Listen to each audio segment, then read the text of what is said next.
No, I have to use it. The hand one.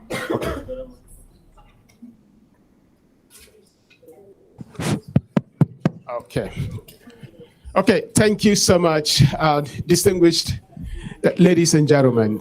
Good morning, and welcome to this edition of this program. My name is Ndubuisi, Ekekwe. So honored, privileged to come here to have a conversation on the mechanics of business system, specifically looking at how AI will actually drive efficiency in the utilization of the factors of production. So today, I will be speaking on a topic titled The Universe of Numbers and the Accelerated Society Era of AI, essentially looking at how we can take it back to the fundamental rudiment of what AI stands in our time, in the market system, and in our global economy.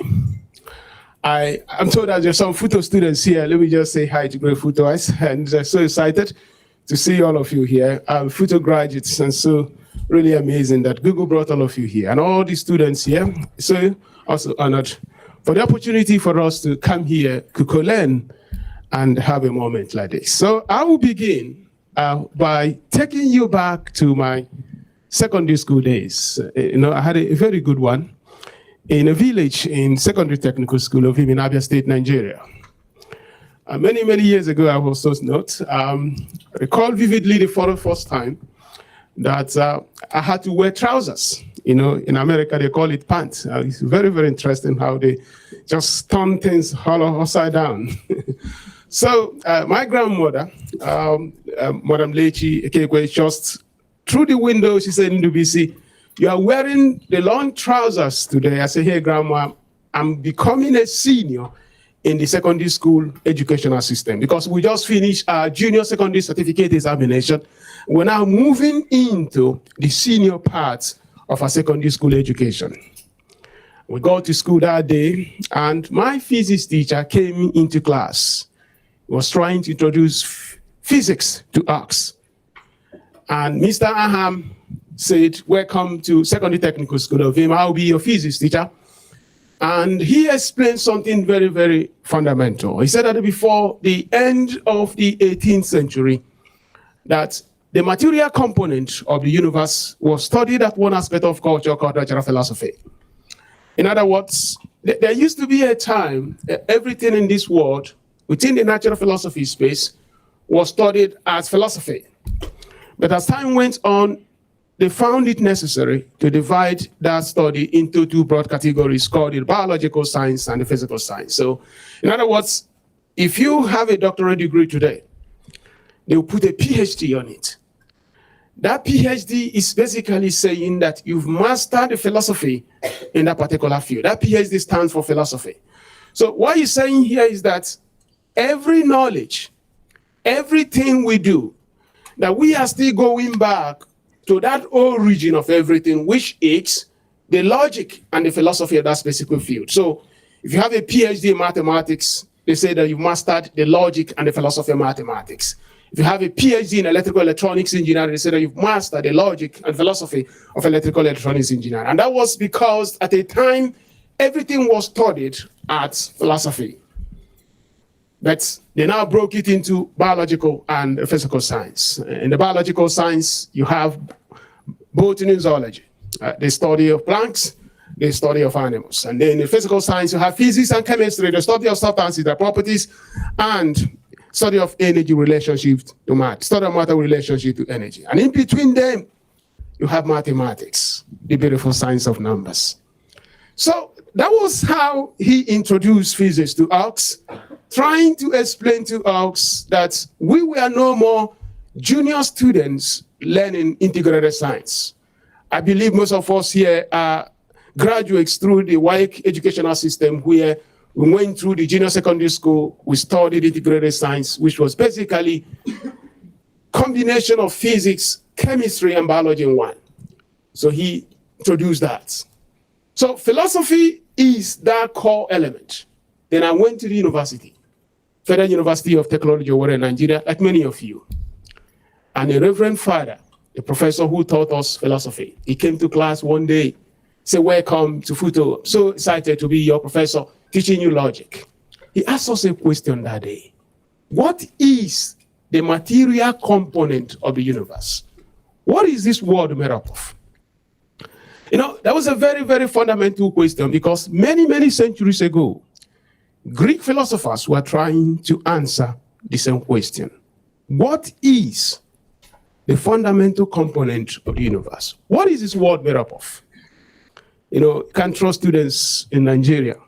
A lot of people raise their hands and say the world is made up of Holy Spirit. And there were so many answers. But he now explained that Heraclitus said that the world is made up of fire. And he said that the world is made up of fire because anything could be burnt. He also said that Thales, a philosopher, said that the world is made of water, that anything could be consumed by water. But I like what he said about Pythagoras. Pythagoras is the guy who gave us the Pythagoras theorem that if you take the squares of individually and sum them together, the squares of just opposite and adjacent, and sum them, you get the square of hypotenuse. Pythagoras said that the world is made up of numbers. And that means that if the world is made up of numbers, the implication is that everything we do on earth, everything we do in our lives, everything we do in the market system is nothing but numbers. So if you are an engineer, you are working on nothing but numbers. If you are a doctor, you are working on the numbers of medicine. If you are a lawyer, you are also working on the numbers of the legal system.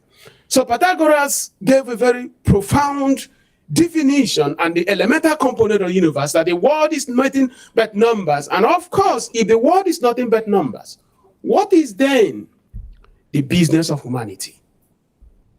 If everything in the universe is numbers, it means that the business of humanity is nothing but making sense of numbers in our lives, in our societies. And that means manipulating, processing, computing, and making sense of numbers.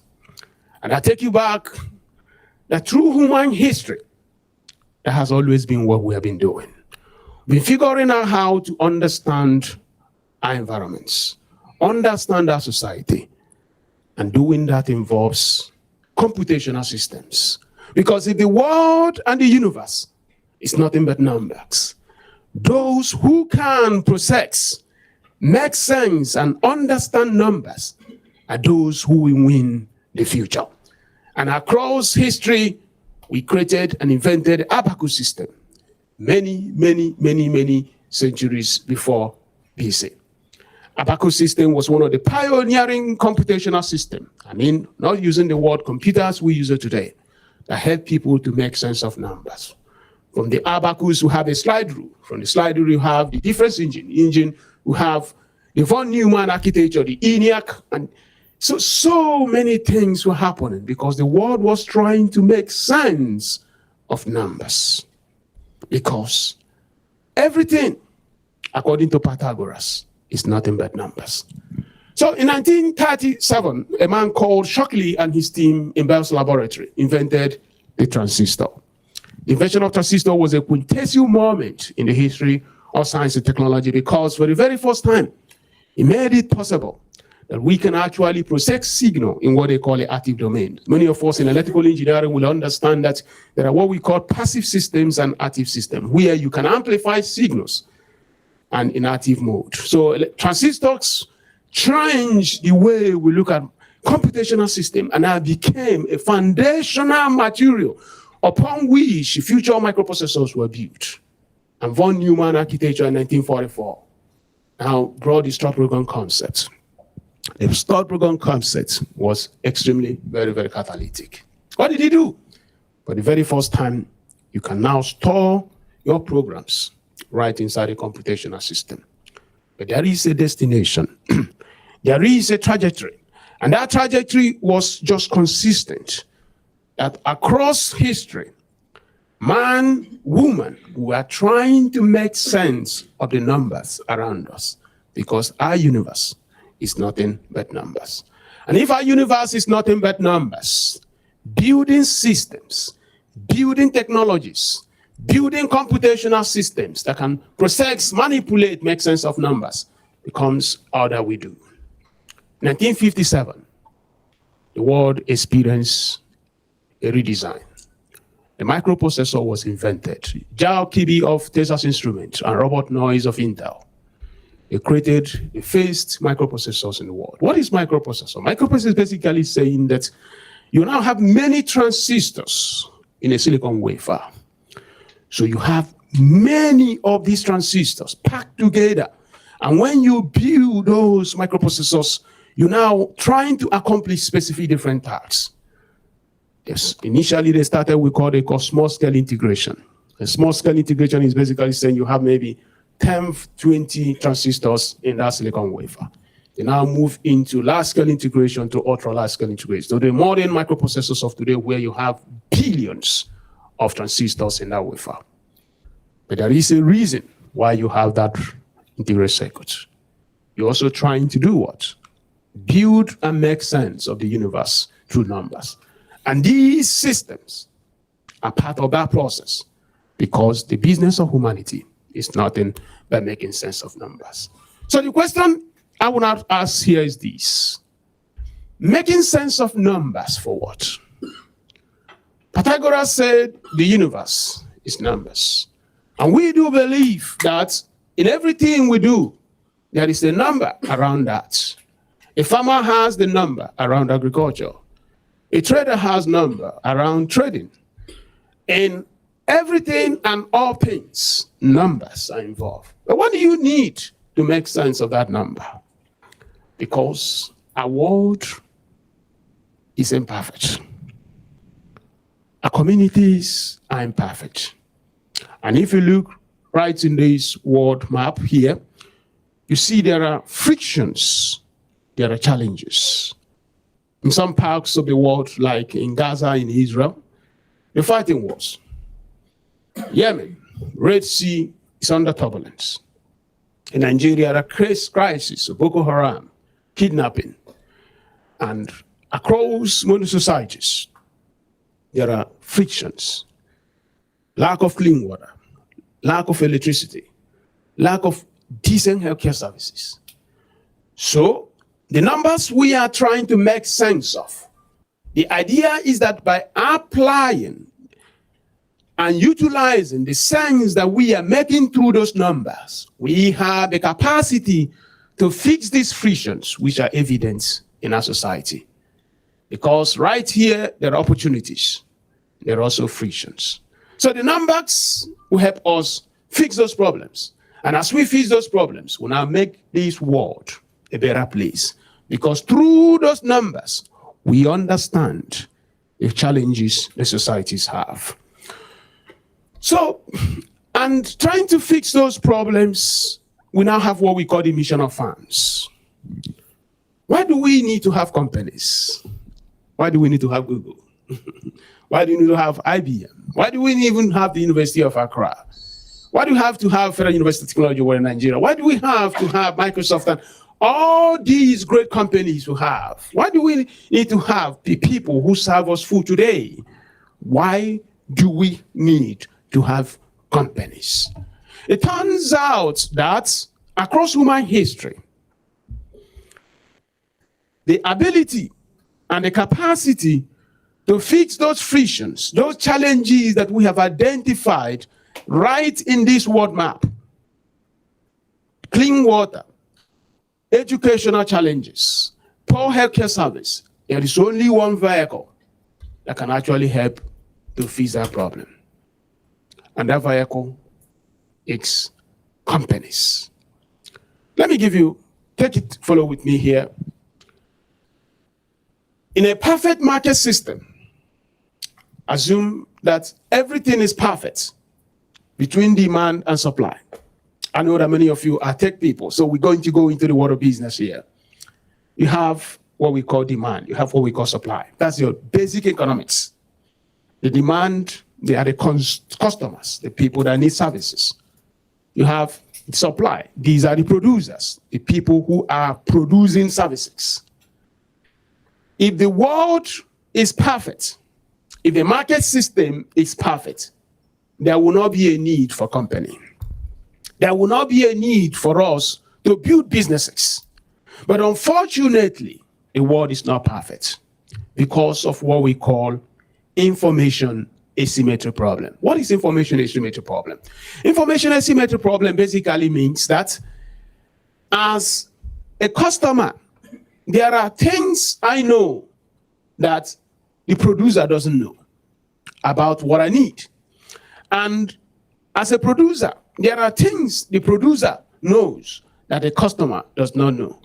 And because of that lack of alignment between that demand and supply, there needs to be a perturbation in their relationship. We cannot make it easy to remove that information asymmetry. I'm going to use an example to explain what I'm trying to pass across here, because this is very fundamental as we try to understand why we need to go back into the universe of numbers as we now build the empires of the companies of the future. And that is also how the opportunities of the 21st century are going to be. Because if numbers drive the universe, if the universe is made up of number, that means that those who make sense of numbers are those who are going to benefit the most in our society. So let's assume that I just arrived in Accra. I don't have a family member. I don't have Google. I don't have anybody that can help me with food. There is no restaurant in the city of Accra because there is no company in Accra. I have very limited options. One of the options I have will be to start knocking at every door in Accra looking for somebody who has food to sell. Because there are no companies. There are no place I can go and say, serve me food, let me pay for it. Because there are no companies called restaurants. So I knock on the first door, I knock on the second door, I knock on the third door. I knock on the fourth, fifth, sixth. And they say, we don't have food to sell. You agree with me that is not an efficient way of somebody looking for food to buy. Because we are assuming that there is no company, and there is no company that offers restaurant service. There is even a propensity that by the time I knock on the 100th door, I may even faint because I was hungry. But as I was doing that, a young lady in Accra realizes that what I was doing was not right. He is knocking at every door looking for somebody who has food to sell. But at the same time, there is someone somewhere in Accra who has food to sell and who is also expecting somebody to knock at his door. I cannot knock at his door because I didn't know him. And he cannot also approach me because he didn't know I was hungry. Because there is no company offering a service called restaurant. We say that the system has broken down because of information asymmetry problem. I know that I'm hungry. He knows he has food, but we cannot have an alignment. You know, one way of solving that problem. One way of solving that problem is to establish a business called restaurant business. And you can now say Mama Kwame Restaurant. Mama Kwame Restaurants opens up a business called Mama Kwame Restaurants Accra. Next time Ndubuisi is hungry, Ndubuisi does not need to knock at every person's door. We know what Ndubuisi does now. He goes to Mama Kwame's restaurant. And when I go to Mama Kwame's restaurant, I say, Mama Kwame, I need the good stuff. In Nigeria, we ask Nkwobi, Isiegu, Olikoiko, and all the, add everything together. You know what? I will pay Mama Kwame. And now, the money I'm paying her is compensating her for overcoming that friction of me going to be knocking at every door in Accra looking for somebody who has food to sell. She has fixed a friction for me. I mean, like using the word friction because we are science students. Friction, of course, we know is a force, a resistance force. So she has overcome that friction through establishment of that Mama Kwame's restaurant, making it possible that next time I'm hungry, I go to her restaurant. And that restaurant has done one thing for me, has taken care of that information asymmetry problem, that whenever I'm hungry, I come there. So when she serves that food, I pay her. The payment I'm making to her is what they call revenue. Revenue is a compensation companies accumulate because of the frictions they are solving in societies. So for Mama Kwame, she is receiving that money, revenue, because she has helped me to overcome the friction of hunger by serving me that food. This is fundamental across human industrial sectors and business systems in everything that we do in the world.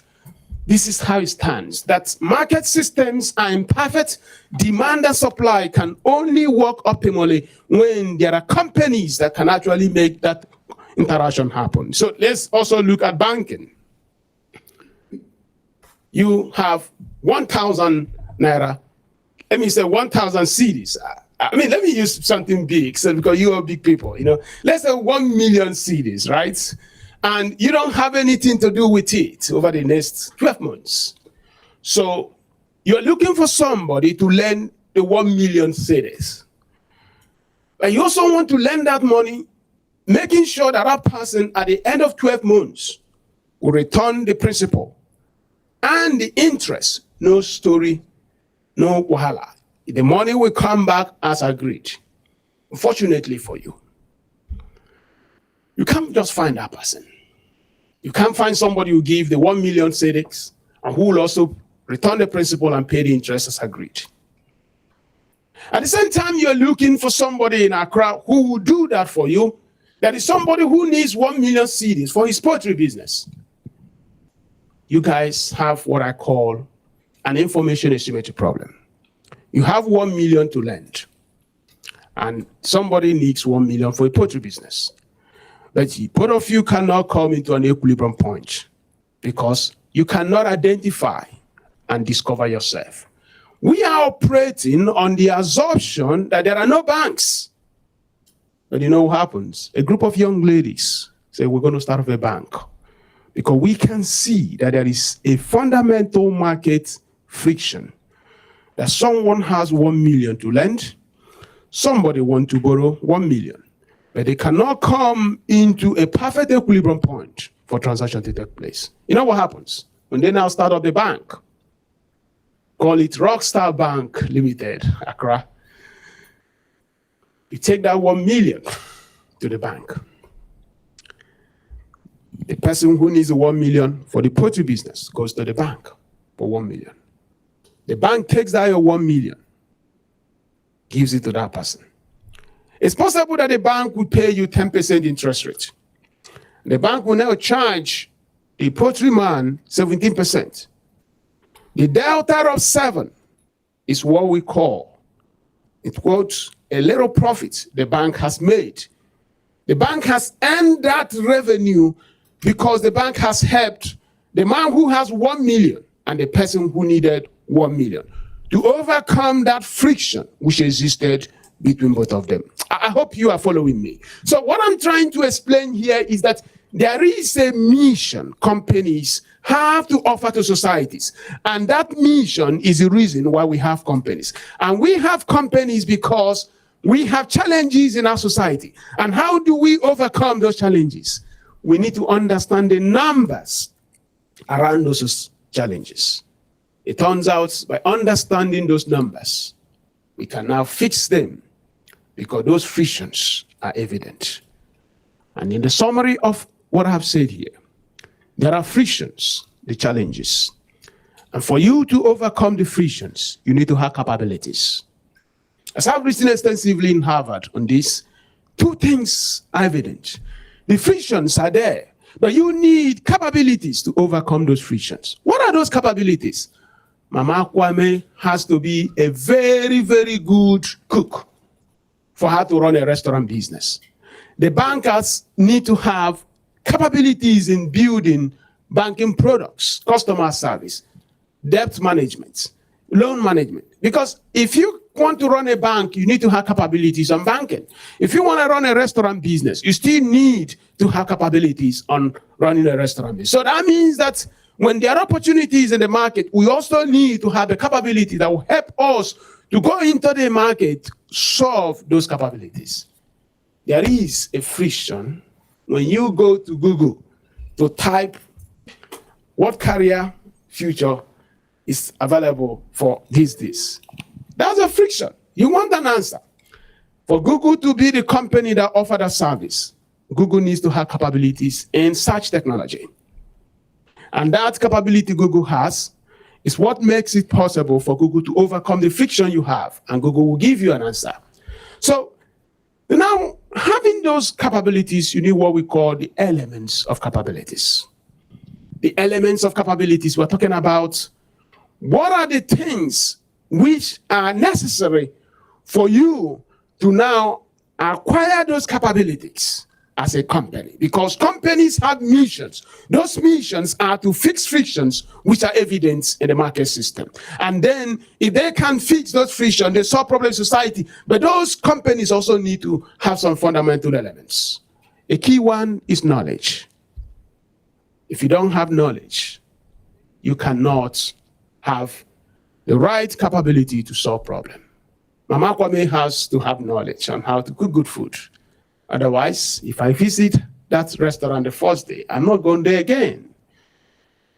The bankers have to have knowledge of banking. Knowledge is the most fundamental element. You can look at it within the whole factors of production, because without knowledge, nothing can happen.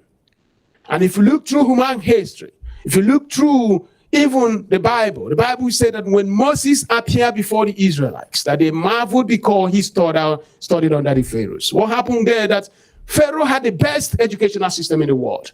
The land of Pharaoh in Egypt was the citadel of learning. And because Moses had been trained in the house of Pharaoh, he was considered to have superior knowledge over his fellow Israelites. And when they now came, they marveled. And if you look through the time that the Greeks ruled the world in knowledge, the best shipping lines were built in the Mediterranean Sea. You know, if you land in Greece, go to the coast island, as far as you can see, the shipping lines they built during the time Aristotle, Socrates, and some of these philosophers ruled Europe with best. So they built knowledge systems, and they also dominated its Mediterranean Sea with enterprise.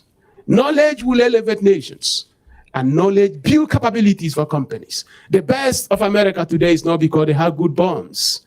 The best in America today is have the best knowledge systems through some of the finest university systems in the world. When you have at MIT, Johns Hopkins, Harvard, Princeton, these are the knowledge system upon which the American economy can be renewed from generation to generation. If you shut down the top 50 universities in America over the next 50 years, America will turn to be like Nigeria and Ghana, because their knowledge system will fade. Because knowledge is what keeps them. And through that knowledge, companies like Google, Microsoft, all of them will be born. Another thing, also entrepreneurial capitalism, the mindset of innovation.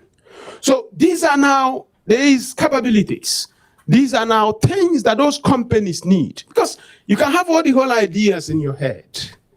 If you have not translated those ideas into products and services that can now help customers to overcome the frictions they have, nothing has happened. How many times have you seen men and women in motor parks and taxis solving all the problems in Ghana? Say, I can solve this problem. They just need to do this, and the GDP will rise. Next year, next 2 years, nothing has happened. We are very good like that in Africa, because we are not taking actions through that spirit of entrepreneurial capitalism to overcome. Then, of course, capital, labor. And in these three, they're entwined in tools, people, and processes. You need to have the tools. You need to have the people. Interestingly, the people are you. The people are the workforce of innovation, the laborers. Young people that come out of universities who can actually make it possible that the knowledge that entrepreneur has can be translated into products and services, because you can now bring capabilities which are necessary to now make it possible to create a product that can go into the market to fix that friction. Without the labor force, missions fade. I tell you something, that no matter how good we can all be, without young people like you, many things cannot happen. You know, somebody wants to start up a semiconductor making company in Nigeria or Ghana or Accra, or Kenya. How are you going to start it? Because the universities are not preparing young people for that level of skill. There was something that happened in the United States last year. TSMC, Taiwan Semiconductor Manufacturing Company, is the #1 semiconductor manufacturing company in the world.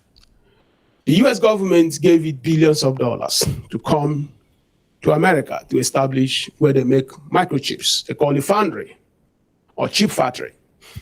So TSMC came and now needed to hire some American kids that can work in that factory. You know what happened? They could not find enough young people in the United States that could actually operate that factory. So TSMC said, listen, in Taiwan, we have schools which specialize in training and preparing young people for careers in semiconductors. But it turns out that we can't find young people with that skill set in the United States. So United States, you need to give us more time because we need to now go back to Taiwan to bring young people that can come and work in those farms. What am I trying to say here? It's like, unless you have prepared young people, even that capital, that money you have may not even be of any benefit. The American government gave TSMC $11 billion to build a factory. TSMC figured out that they don't have American kids that can work in semiconductor factory, and they now have to go to square one. And that is also why we're so excited here that you are here, because by the time you go through processes, what will happen here? There is that propensity that that labor force that Africa needs to actually rise to the mountaintop can now come, because through that knowledge, the capabilities will be equipped. And in these plots, you can now see how things stand. If you look into this plot, you see just here, and you can see that the GDPs of, I use the GDP of China and the GDP of the United States of America because they are the two most dominant economies today. But if you have the gross world product is aggregate of all the GDPs in the world. And what we see here is this, that before the last 500 years, just 500 years, you see that the GDPs of United States and the GDP of China, they were flat. And if you understand basic economics, if the GDP is flat over a period of time, the implication is that people were getting poorer across generations. That is what they call per capita. Per capita is basically dividing the GDP of a country by the population of a people, right? So if the GDP is flat over 500 years or over 1,000 years, even when population was increasing, the implication there is that generations after generations are getting poorer because more people are sharing the resources in that country. So you have a GDP, let's say, in 500 AD, largely the same at 1000 AD, even though the population could have tripled, meaning that the people who lived in 1000 AD, they were poorer than people who live in 500 AD. You get the point? And many things happened. If you studied agricultural science or a biology class in secondary school, you must have read about Reverend Mathers. Reverend Mathers was the man who postulated that food production was growing in arithmetic progression, while human population was growing in geometric progression. What was happening there was GDP was flat, population was rising. The world was getting into a state of paralysis. What could happen was a very big problem. But also remember that during this period, there were many brilliant people in the world. There were pioneers in physics, the science, where, of course, we know the study of matter with relationship to energy. Chemistry, substances and properties, and their properties. The people who pioneered physics lived here. The people who pioneered chemistry lived here. Some of the finest thinkers who came in mathematics, the fundamental theories of mathematics, they lived here. But you know what? Most of them died poor. In short, some of them, when they died, they were so poor that they could not afford a graveyard. So knowledge, the world had, but the world did not have products and services. The world was inventive. The world was full of ideas. The world was not full of innovation. And the only way we can overcome frictions in the market is not just having ideas. There are those inventors who work in the lab, helping us to invent compounds, helping us to discover elements, but they could not create products and services. I've said that here, the world is full of invention, but the world lacked innovation. Unfortunately, in Africa, in most parts of Africa, we are still here. We are still an inventive society. People are still coming up with ideas. But let me now look what happened for America and China. Just at the birth of America as a nation, America started moving into an innovation society. You could see that this curve now is no more linear, quadratic, or even exponential. That means that the GDP of the United States started ramping up, and the GDP of China also started ramping up. What was going on there? What was going on there was clear, that they have moved from invention to innovation. And innovation is basically invention plus commercialization. Until you have commercialized that idea to make it possible that people have products and services out of that idea, it's not innovative. So a society of invention is a society where there are so many ideas, but you can't find products and services. In Nigeria, that's what we call Moluwe in Lagos. Moluwe is a red bus, retired school buses in America, they import into Lagos. And when you go there, you see some very brilliant young men. They will tell you how to solve electricity problem in Nigeria. Say, if you give me 2 weeks, I'll fix electricity in Lagos. Sometimes you see very brilliant people. Now, if you go to beer parlors in Accra, there are also men that can tell you how to solve all the whole problems in Ghana. These are signs of inventive societies. Ideas everywhere, but they can't have products and services. Imagine if instead of telling you how he can fix electricity problem in Lagos, he can actually give you a product, which is electricity. So societies that have these mindsets, or that are still in that inventive era, is a society to a large extent that does not have products. When polio came and tuberculosis came, most of these innovators, most of these inventors died because they had compounds, but they did not have vaccine. They discovered elements, but they could not create products like vaccine. So when tuberculosis, polio came, they died. So what is the point I'm trying to make here is this, that when we have noted the power of the elements of capabilities, those capabilities cannot just stop at just knowledge system. You still have to transition from having the idea and knowledge into creating products and services, because it's only through the creation of products and services that you can overcome the frictions which are evident in market. Remember, the ability to overcome those frictions which are evident in market have to be tethered to the signals you are getting from the numbers in that business, in that society where you operate.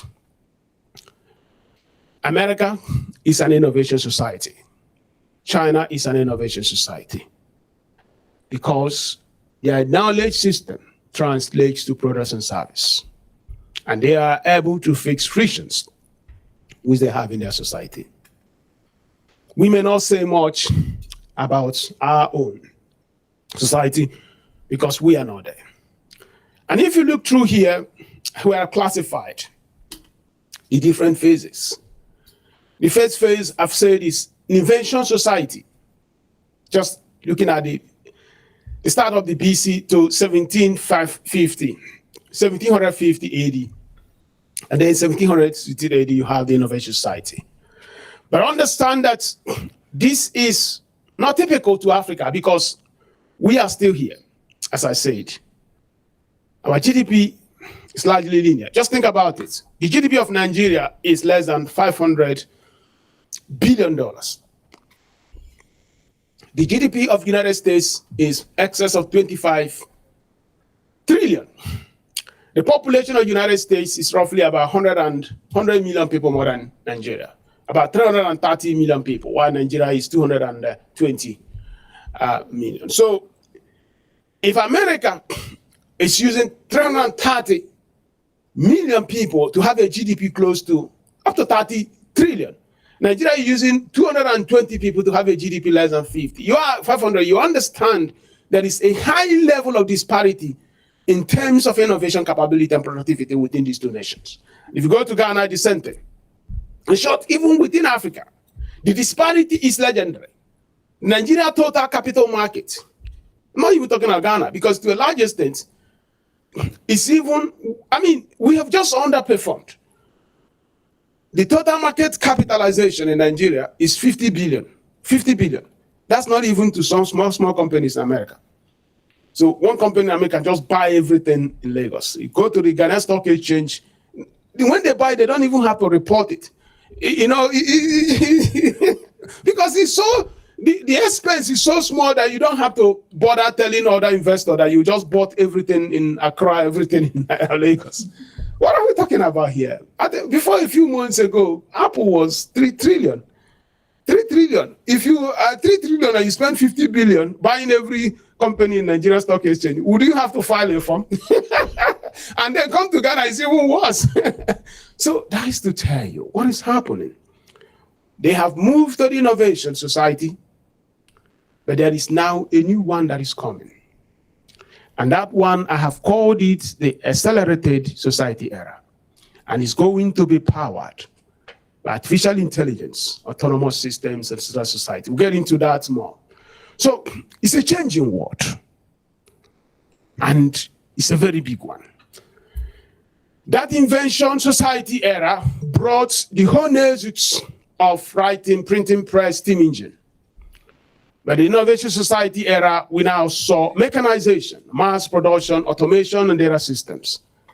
But that accelerated society era, we are seeing AI systems and autonomy. Why do we need to say accelerated society era is the next vista? Let me tell you one thing.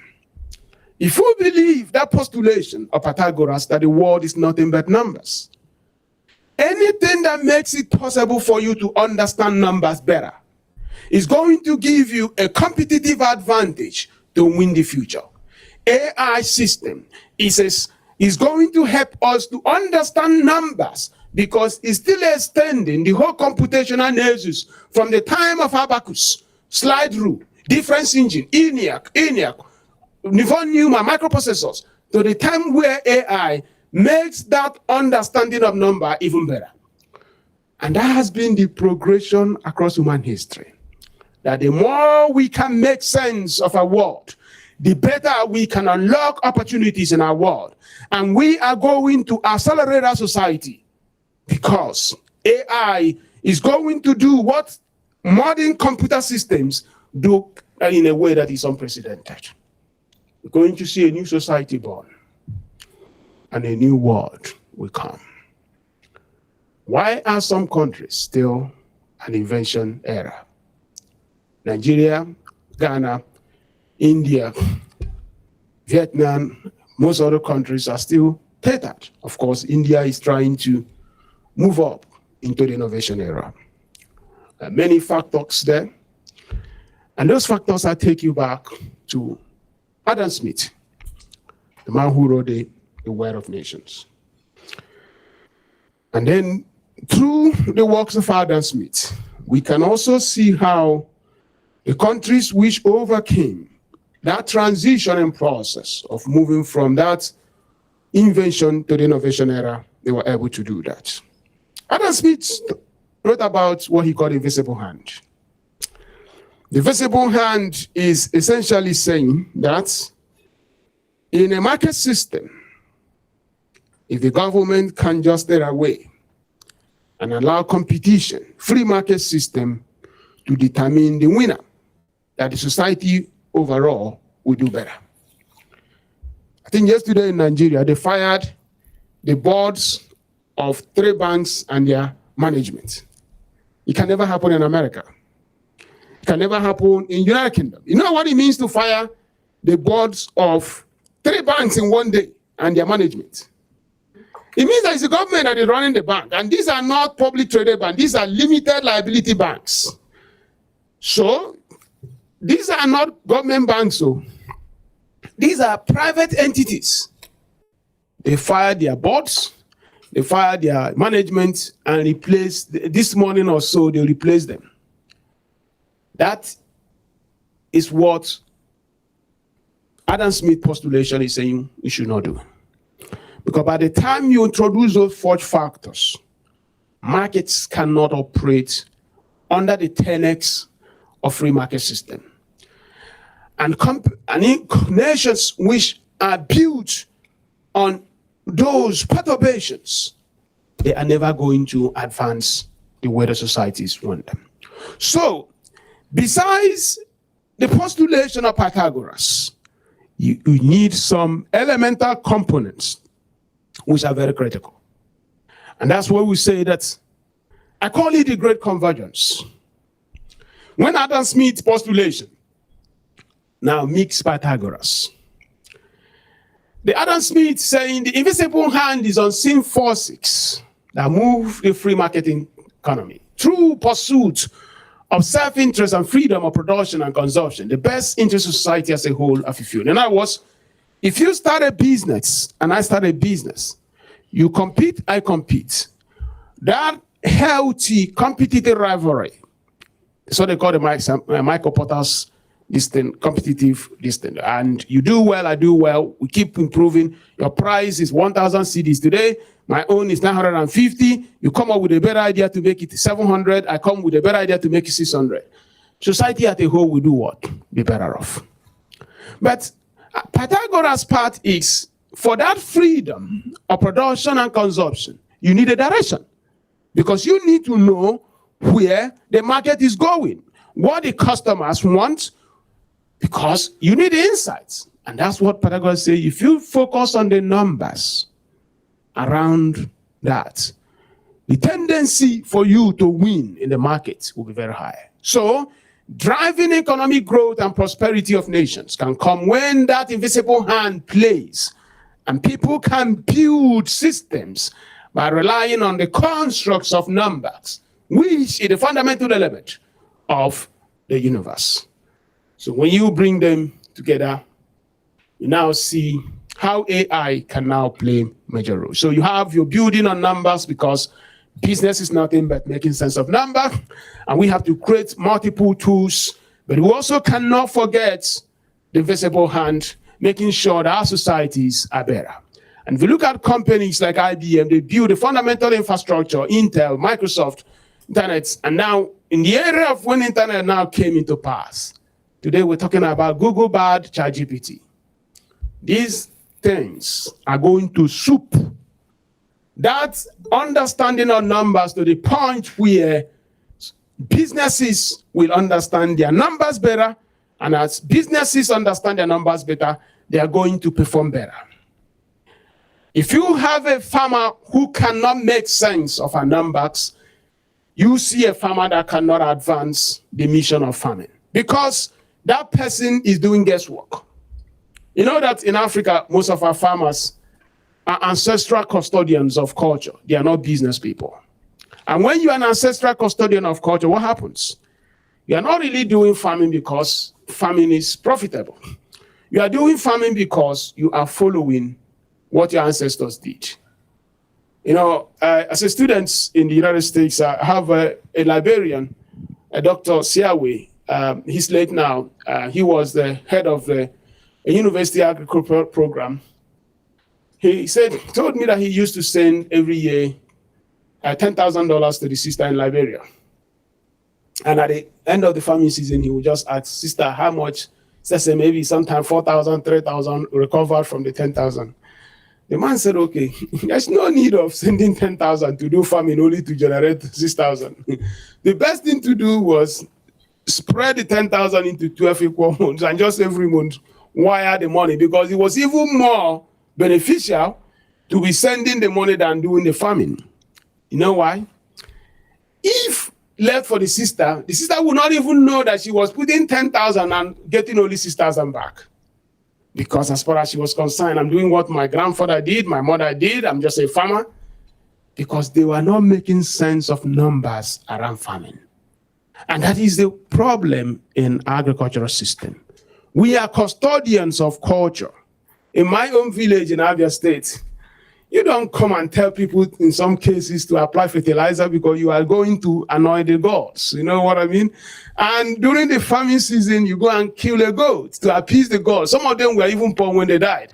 So you go to ancestors who are very, very poor, and you're now killing a goat for them to help you become rich. How can a poor man that died poor, all of a sudden he's now going to have the power to make you rich?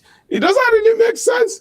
I said, hey, but I knew that these ancestors, none of them really had money. Now they are dead. They are not going to make you rich. What is going on here? Because we were farming without numbers.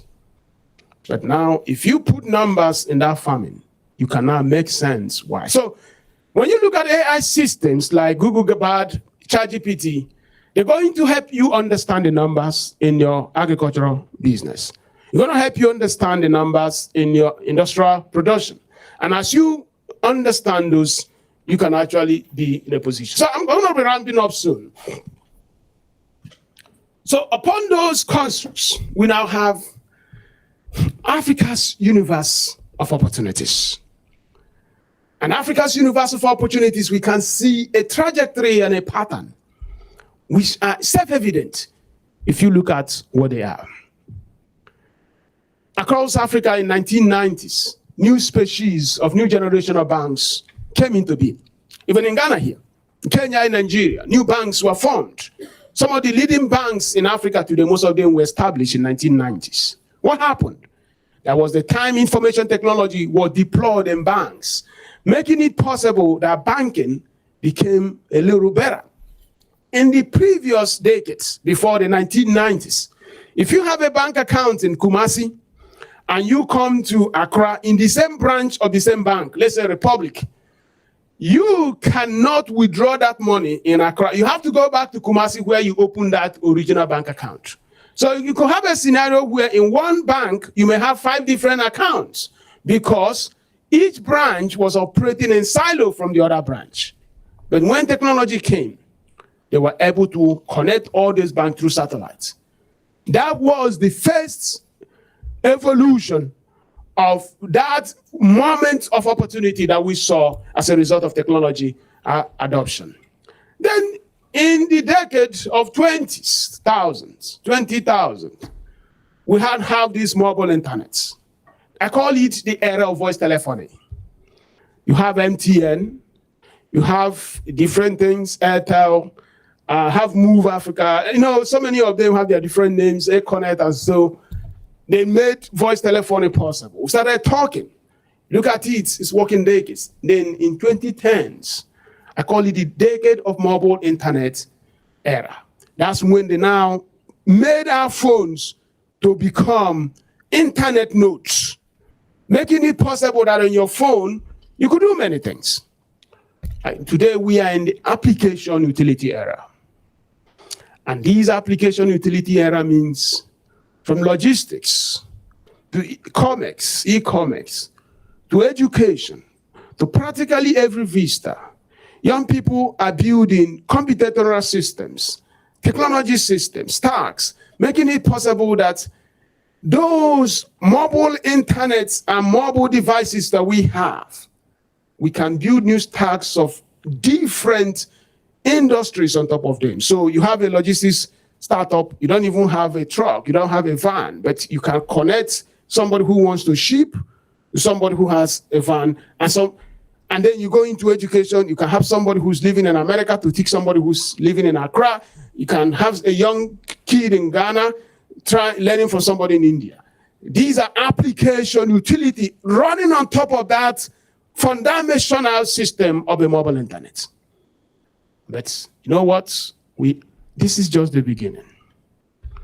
Because if you take it up yourself, you can build and fix frictions and apply numbers, and you will have competitive advantage. From agriculture to healthcare, financial services, real estate, education, and tech. The opportunities are there in the universe of opportunity because to a large extent, nothing has really happened in your continent, excluding South Africa.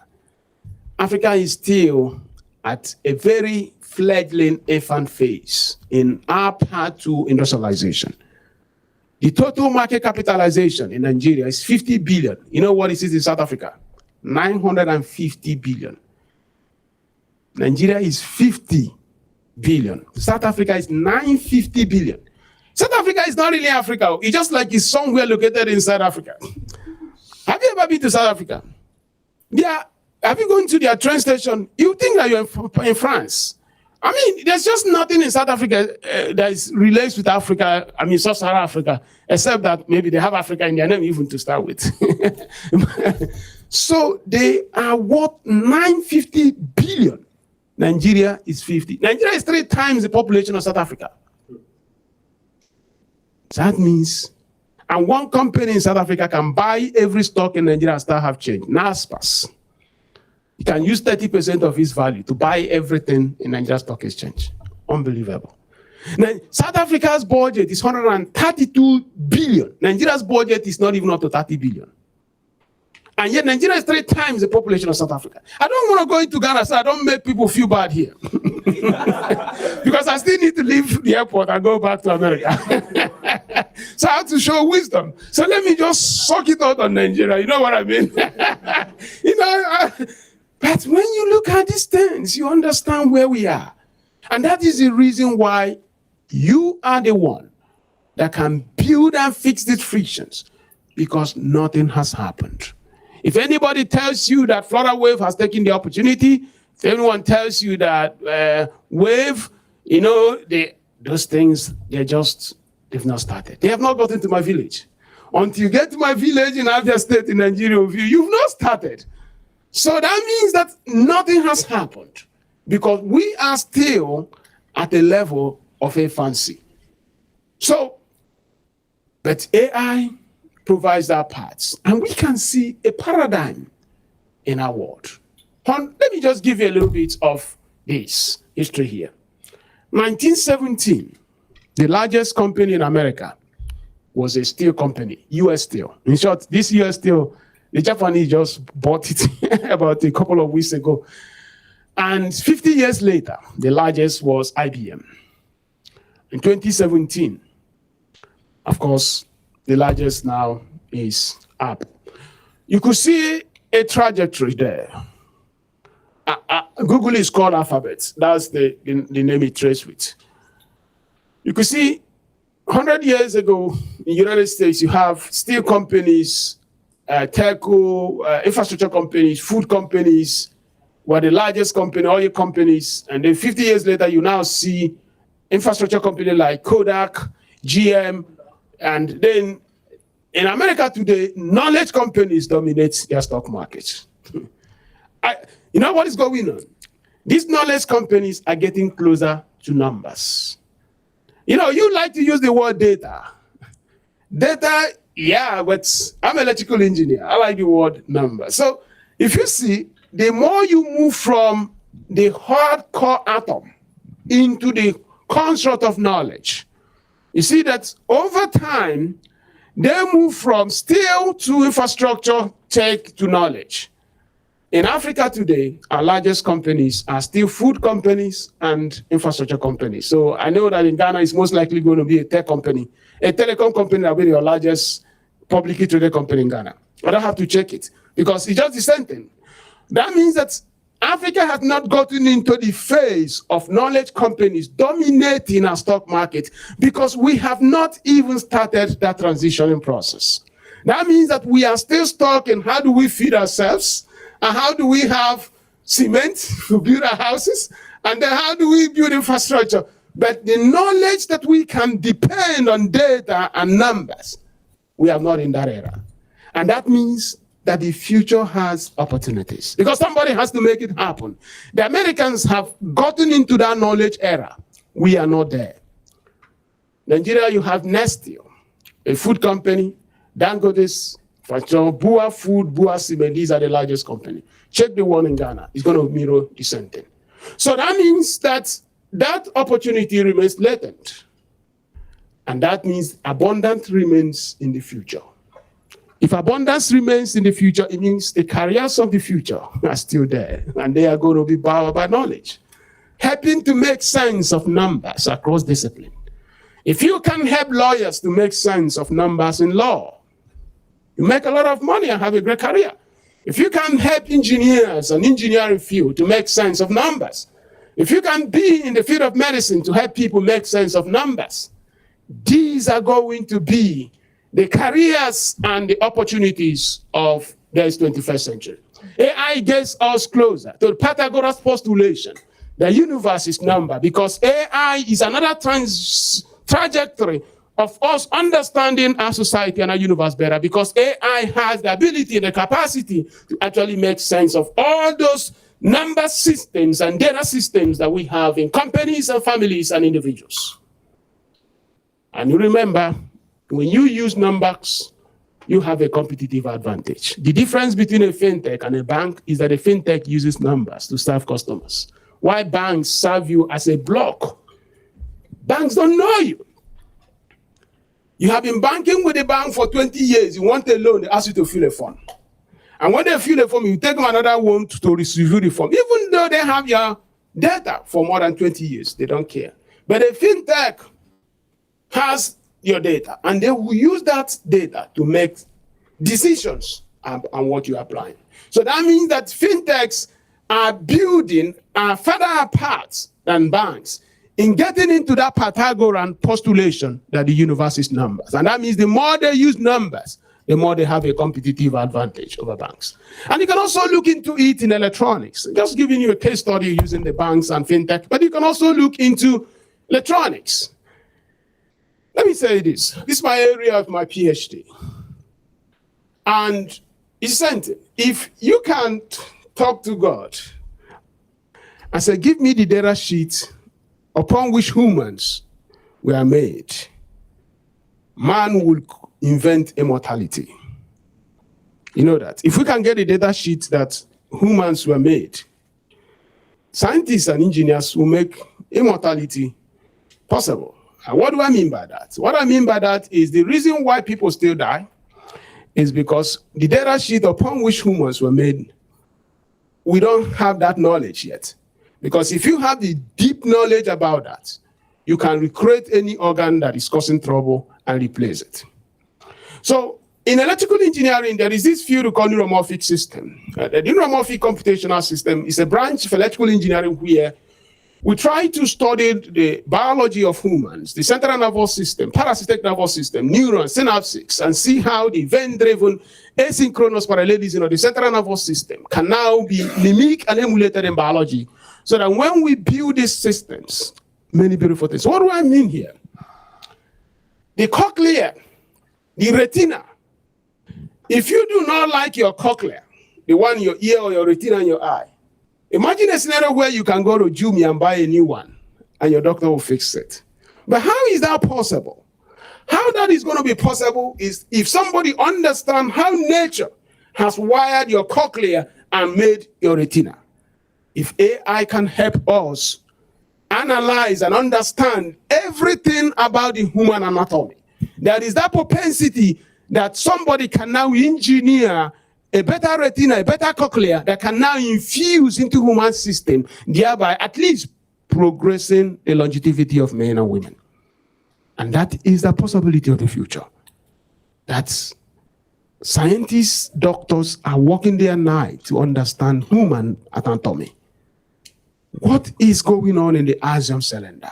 What is going on in the neuron, the synapses? What is going on under plasma hypothalamus? What are the things happening in the brain? We don't understand a lot. But if you feed them to AI says, I have the code, guys. You know what? This. And from there, we have better insight. And we can engineer the future. Neuromorphic systems, they provide a new paradigm to design the engineering future and the species of machines of the future. And they can also get us into the Accelerated Society era medicine. This is just one, just gave you two cases. And why this is so amazing is that these AI systems can now make sense of these complicated number systems far better than any human can make them. And that is a career opportunity. That is a moment where, remember, we're not talking about challenging God. We are talking about the promises that God has made to men and women, that through that knowledge, we can solve our problems. And that is what we're looking at here. You know, it's not only in churches in Nigeria and Ghana they make miracles. They also do miracles in the lab. I always, when I travel, especially in the northern part of Nigeria, you see men and women crawling on the ground. And because they can't stand, they have a spinal cord problem. But they also go into the labs in the United States.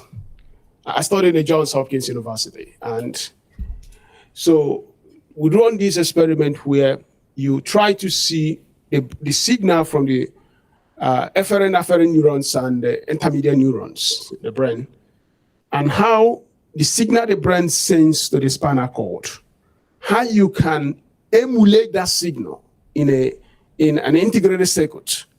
You know what they do?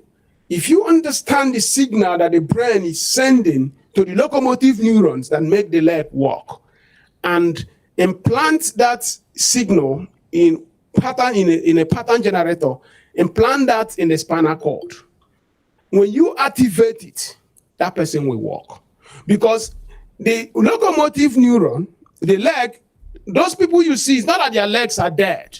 What is happening that this brain signal to walk cannot get to activate the neurons that enable people to walk, right? So if you can bypass that broken spinal cord and send them and mimic that signal, you can actually see miracle in the lab.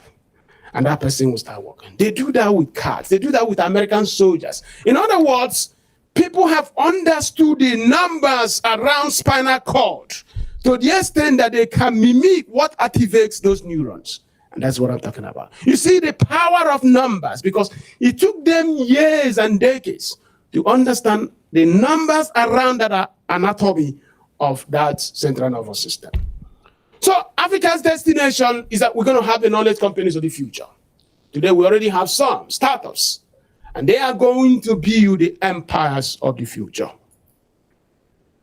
And then the skills, if you are pursuing, looking for the ones that will help you organize, process, and make sense of numbers. They will be the skills of the 21st century and going. Because across human history, one thing has been consistent. Man, woman, we have been moving towards how to make sense of the universe by making sense of numbers. And at this moment, autonomous, automated AI systems are accelerating societies at our scale. And those who can play roles in making sense of those are going to win the laurel. Thank you so much, ladies and gentlemen.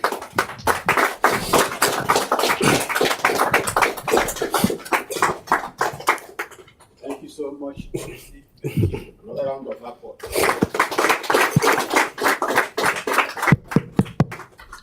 So it's great, no? Everything lies in numbers. The world is made up of numbers. And we had it yesterday that with numbers, with mathematics, you can formulate your problems. So we're going back to that, the same idea. When you go back, you embrace your mathematics, you embrace your numbers. That is where the future is. So we have to have some questions. Okay.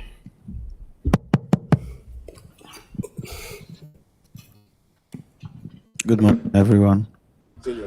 My name is Farid from Heliman Technical University, Ghana.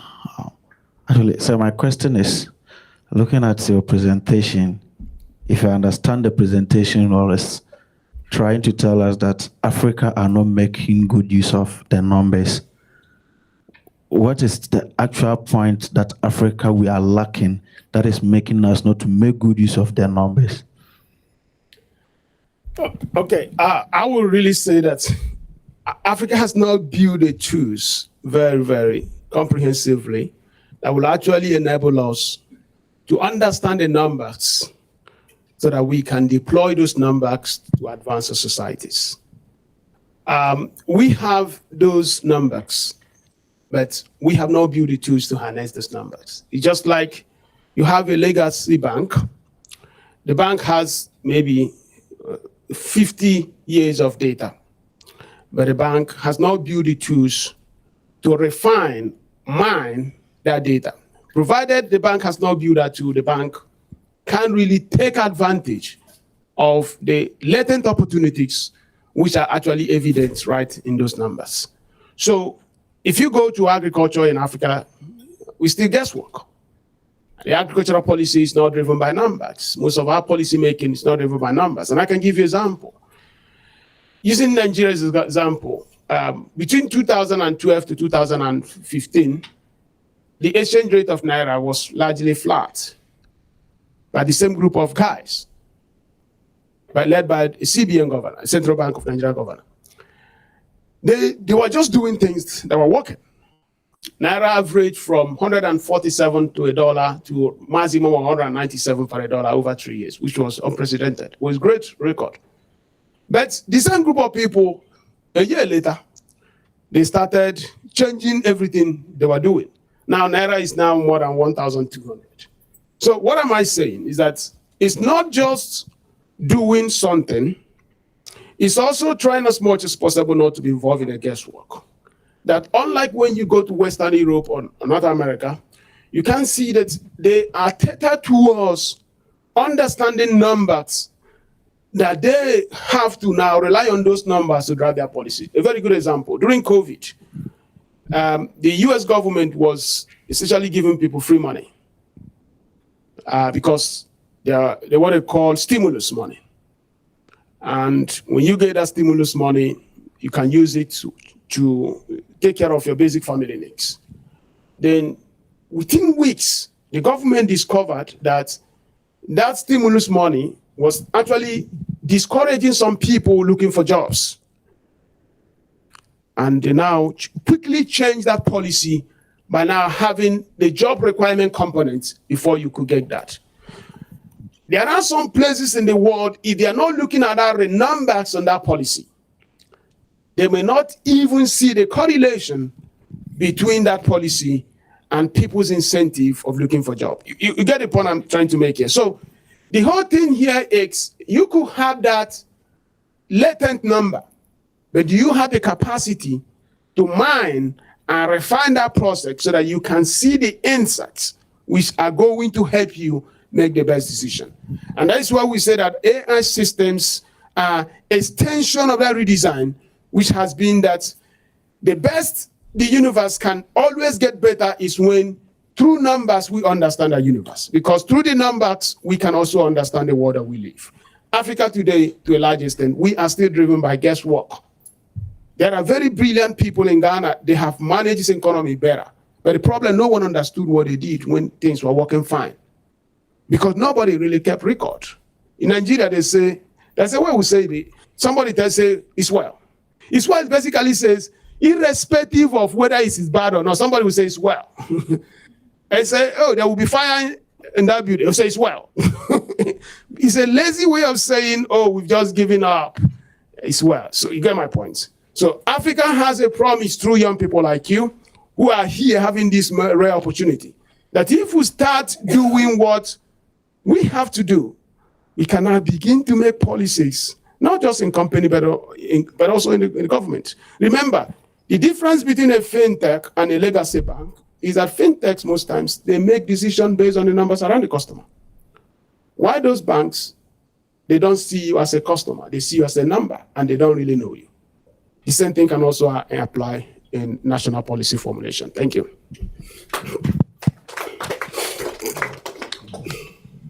Okay, so I'm Emmanuel Chidera, University of Nigeria, electronic engineering. I really appreciate your speech. Now, but you made an example, for instance, of what happened in Nigeria about a couple of days ago, how the governments removed people from their positions, from the bank position. Now, as coming up startups that, we are having this passion to change the future of Nigeria, we have seen that there are some factors that are likely, there that we need an approach on how to, go about them. Like, for instance, the government and also the illiteracy, or I don't want to say illiteracy. Yes, illiteracy among the, individuals and their mindset. So how can we go and approach them? Because the main thing is getting the numbers, which is data. So how do we? That's for the literacy part. Then also the governmental part. How do we approach them? Yeah, thank you. Of course, we do not really have the capacity to do much here, from Ghana to Kenya to Nigeria and across Sub-Saharan Africa. I mean, if the elections are free and fair, that is also the best way of fixing this thing, But unfortunately, most of these economics elections are not free and fair. There is a construct in calculus where you try to do optimization. Optimization is like you try to remove the error and try narrowing the error. So in electrical engineering, you can have a feed loop system. You have a loop. So if the error is 3%, you run it again, you reduce it to 2.9, you keep doing it. If our elections are free and fair, across maybe 2-3 generations, we can now get into the position where the right people with the knowledge can actually begin to drive the political affairs of the continent. Because through their actions, through their manifestos, people can now select whom they want to lead them. But if you don't have that, there is just no way you can actually fix that problem. That's one thing I would like to say. But whether you fix it or not, there are two things which are constants.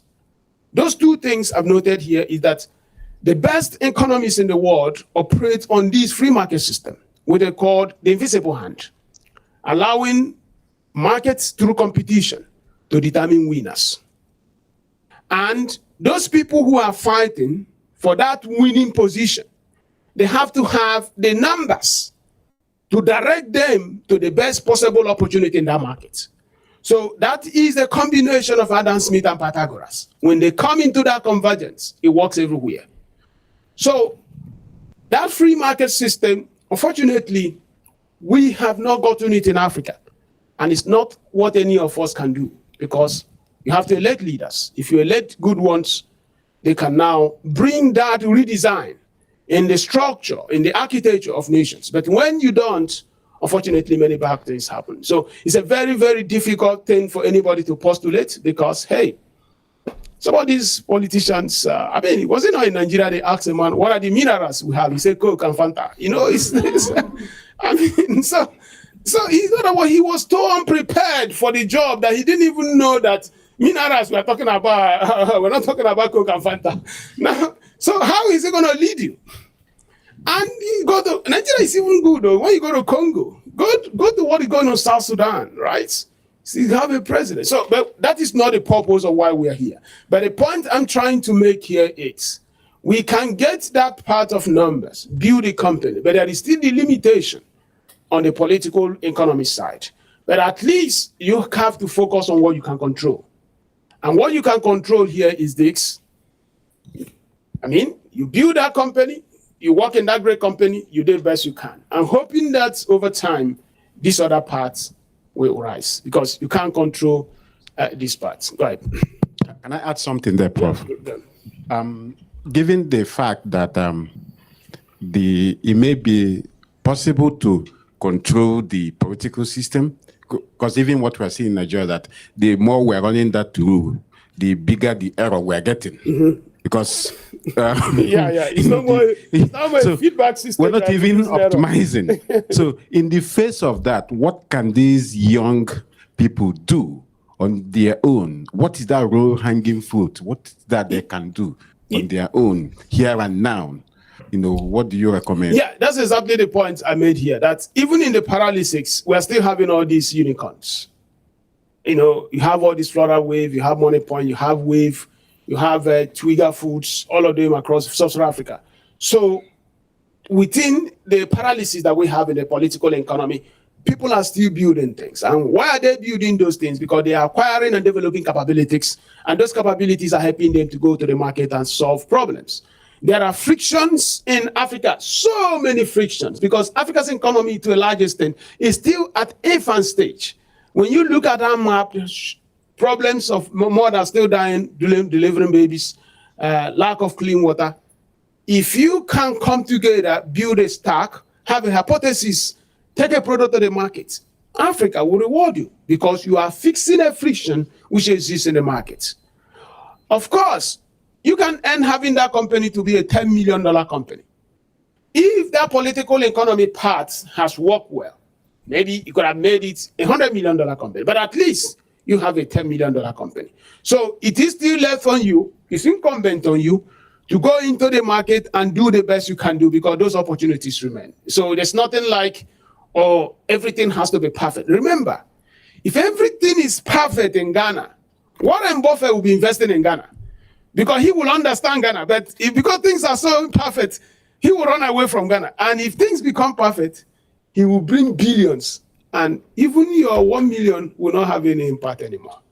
So don't really wish that everything is perfect. Because if everything is perfect, BlackRock, which is richer than practically every country in the world, Blackstone, I think, or State Street, which manages about $4.3 trillion, they will be carrying their briefcases coming at the airport.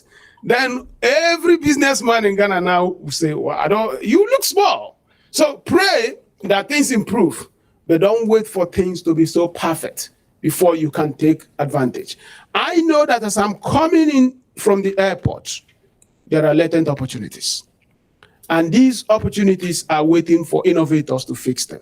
Like I had noted here, that across human history and societies, there are phases of invention, innovation. Until you have the products and services in the market, it's just an idea. And because ideas do not transform economies, what actually transforms economies when the idea can provide a product or service which people can actually make use of. Like the people who invented and pioneered physics and chemistry. When polio came, they died because they couldn't make vaccines. The people who now made vaccine, which is now the product out of the compounds, they were the people who now saved that society. So we have our own role to play. We cannot wait for that society to be perfect. And interestingly, there's no way. So that is where our moment will come. And this thing called AI, there is a way you can build it. It can even help you calibrate out. And, it's a way you guys do it in computer science and engineering.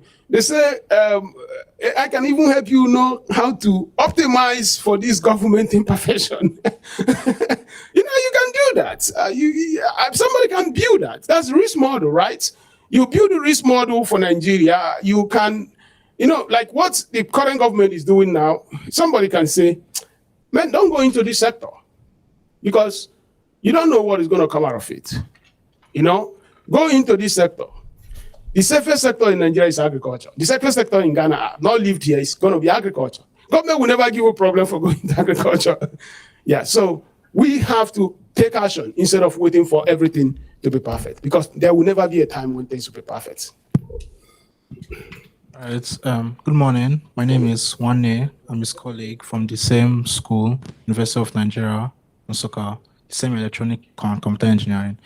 My question sort of relates to how he phrased this question as to what us, the youths, are going to do in terms of how do we go about, like we already have this, you made mention of, we already have this lazy mindset of relaxing as to how the government or how things around us are being crippled. So my question is in two ways. Are we limiting ourselves, or is the reason why we are being limited, or why we are still in the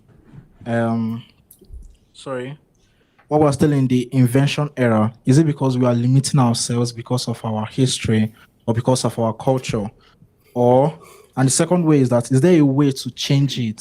Is there a way to change our mindsets? Because we are the youths, and in reference to how the people who left, who were sacked from their bank jobs and people who are put in, is there a way that we can find the underlying problem? Because these people will probably want or probably do the same thing, or probably will not have the exact same mindset to actually be good or do good values. Is there a way to find How do we find the underlying problem? Yeah. So, great question. Let me take that first part.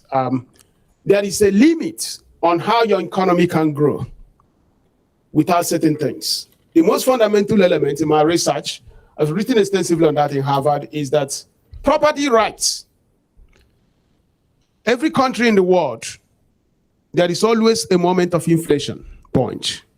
And that moment of inflation, without inflation point, happens when there is a regime of property rights. What is property rights? The ability for people to own properties, sell their properties, buy properties from others. United States, the first patent system happened in 1780. It was given to Samuel Hopkins, just around here. When that happened, it was history.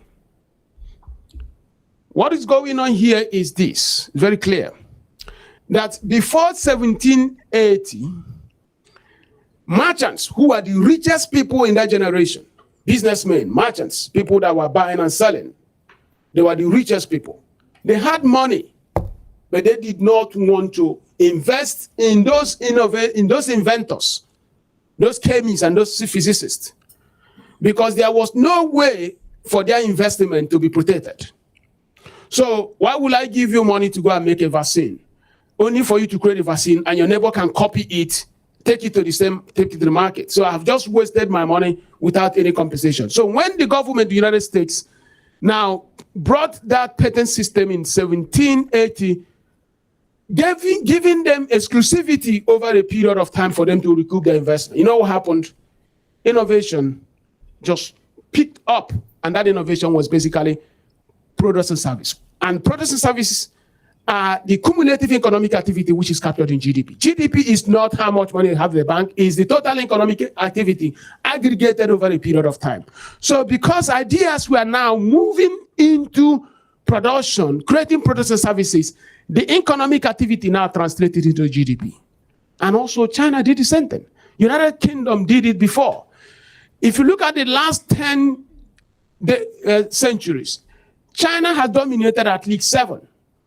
The whole construct of the Tang Dynasty, the invention of paper money was...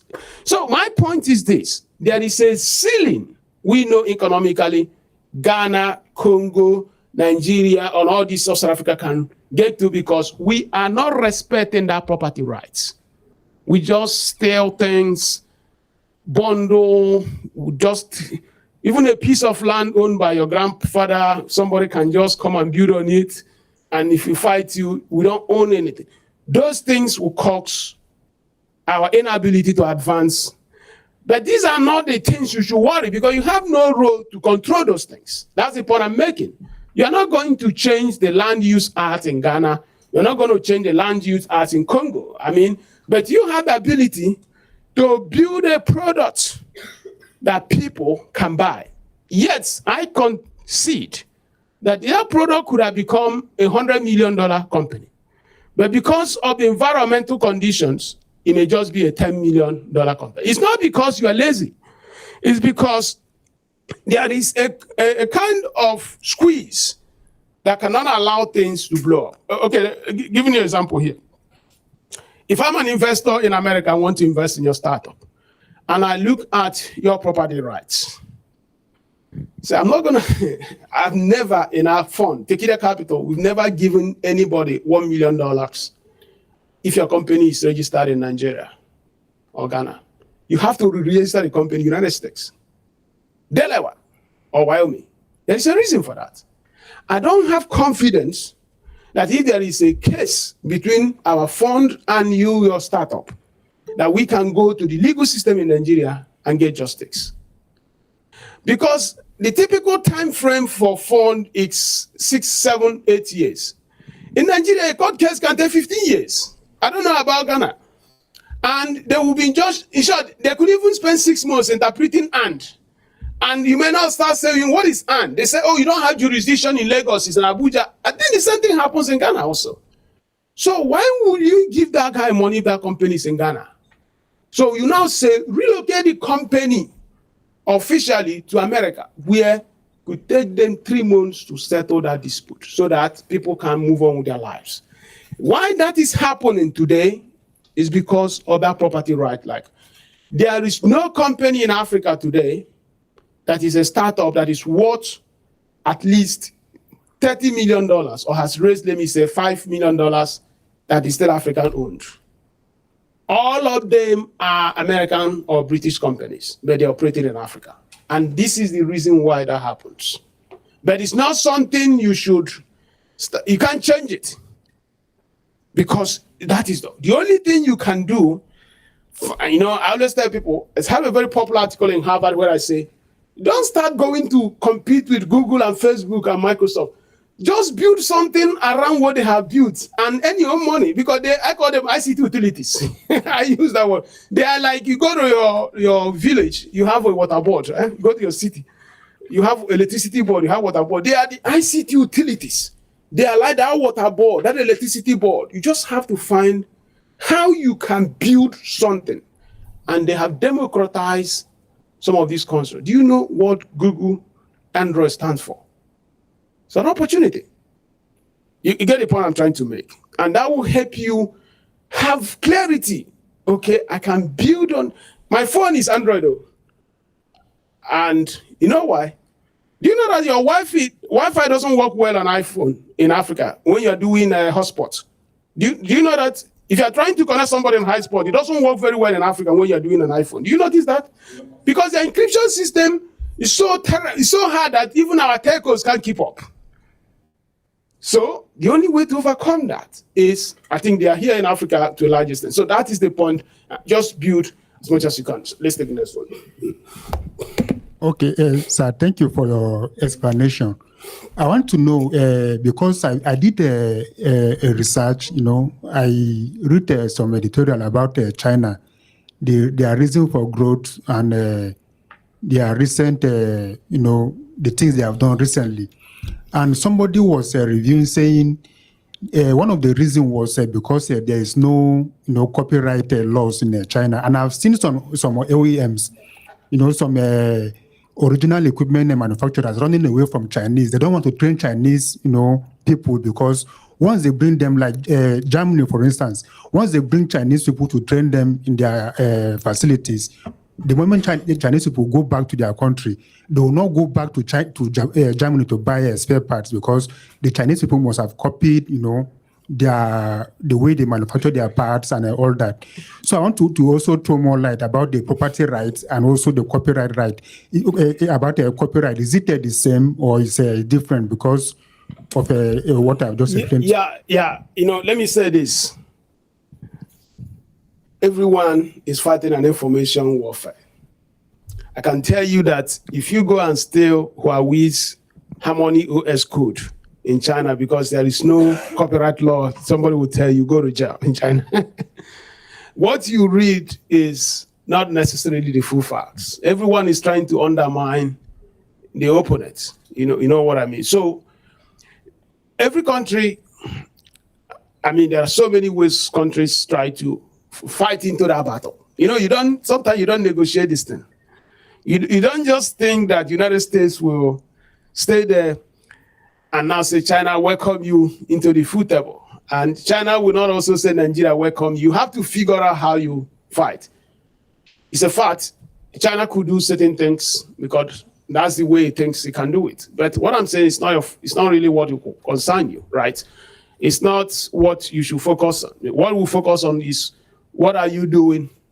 Because at that point, it's fierce. Yeah, it's fierce. They do things at a level that most times in our part of the world, we don't look at it from that angle. Let me give you a very good example, and which is also very important. You know, the whole industrialization strategy for Africa is that over a period of time, labor in China will rise. I mean, the cost of labor in China will rise. And if the cost of labor in China rises, United States, Western Europe will now outsource things to other places that are cheaper.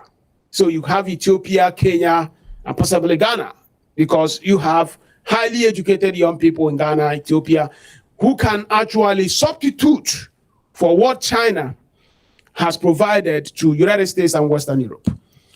And in a very, very popular listening I had in Harvard, I said that postulation will never happen because Western Europe and United States will not actually send those jobs to Africa if China's labor rises, because AI and robotics are going to compete and disintermediate Africa and China going forward. What do I mean by that? The competition Africa has in going in industrialization is not with China. It's not with Vietnam. It's actually with AI and robotics, because they are the ones that will take those jobs Americans, Europeans would have actually shipped overseas ourselves. So what that means is Africa has to look at a new development paradigm, because what worked for China has expired. That's what I put it at in Harvard. I said that what worked for China has expired, and what worked for China cannot work for Africa. So, and China did it because an American company would design a system, ship it to China for Chinese to make for it. And during that process, you train the Chinese what is in that system. At the end of the day, they keep learning it over a time. They say, oh, I have understood 80%, this 20%, maybe we could do some guesswork. They figure it out. You are never going to have that opportunity for the Western European company to open up that industrial, because they will never bring it here, because robots are going to do. So you get it. So the point is that you will not even have opportunity to copy, because that copying will not come. So it's better you come up with what they call indigenous capability, and how you are going to craft your own industrialization playbook. And it's very fundamental, because our population is rising faster than economic. And if our population is rising than our economic, that's actually what is happening in most parts of Africa. Because if GDP is flat, per capita income drops when population increases faster than GDP growth. Because more people will be sharing the lesser economic opportunity that is in that country. And that is why your grandfathers had a better life in terms of opportunity than you. And it's likely that generation will be better off than the next generation in Africa. If something does not change where this GDP start going parabolic or exponential. And I'm hoping that your generation will be able to make this thing look like this. Because today, actually, in some places, it's going down right now instead of going up. And that is, even though we're having more babies, which of course is good. Before I get into trouble. Okay.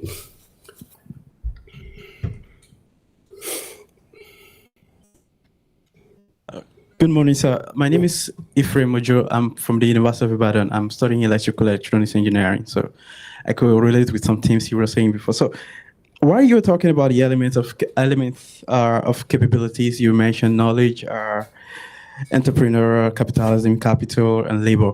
So I want to ask the question about the knowledge because you really entrenched on it. You made mention of it very well, and you made mention of an analogy of shutting down 15 top universities in the US. So I'm trying to ask, is this knowledge you're talking about very entrenched in the university system? And if that's the case, because when you said if 15 universities in the US shut down, then probably they will become like Nigeria and Ghana. So are we not in soup in this kind of situation, because this knowledge that is actually meant to be in the university system and it's not here?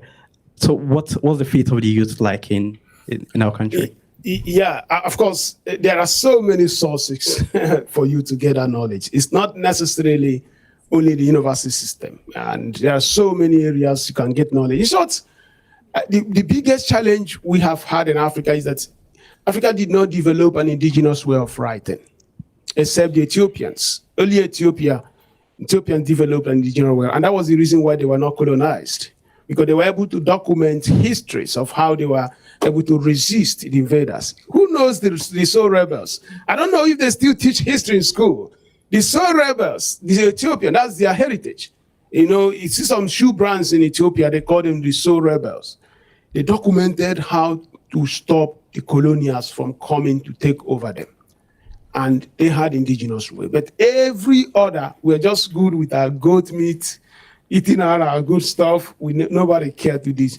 So that is where it is also coming. Knowledge is not just only the university system. You can acquire it from your ancestors. I don't know of your village. In my village, we used to have a woman. She could repair any type of broken bone. You know, the orthopedians, they were not medical doctors. So they have herbs that they can help to repair broken bones. I recall when that woman was dying, the children, some of them were in the city, the village, everyone was crying. Did anyone even know the herb that she was using to concoct whatever she was concocting that could actually help? And you know what? She died. That one has gone. Now, you remember the worst poisonous snake bites? There are people you go in the herbal medicine in Africa. They give you a herb, you just throw out the venoms. It happens, right? So that's knowledge. But the problem is that none of those knowledge systems were structured or documented. So when I mentioned the university system in America, it's possible, like I said it. I went to, last week I was with the governor of my state in Nigeria. We're just discussing about Igbo language from the Igbo part of Nigeria. Just telling him, His Excellency, you see, without companies like Google now, we can't even have development of Igbo. Because Google has more researchers in Igbo language than any university has on Igbo language. Possible Yoruba, possible Hausa. Because what is going on here? How many times are you trying to translate something from English to, is Google that helps you?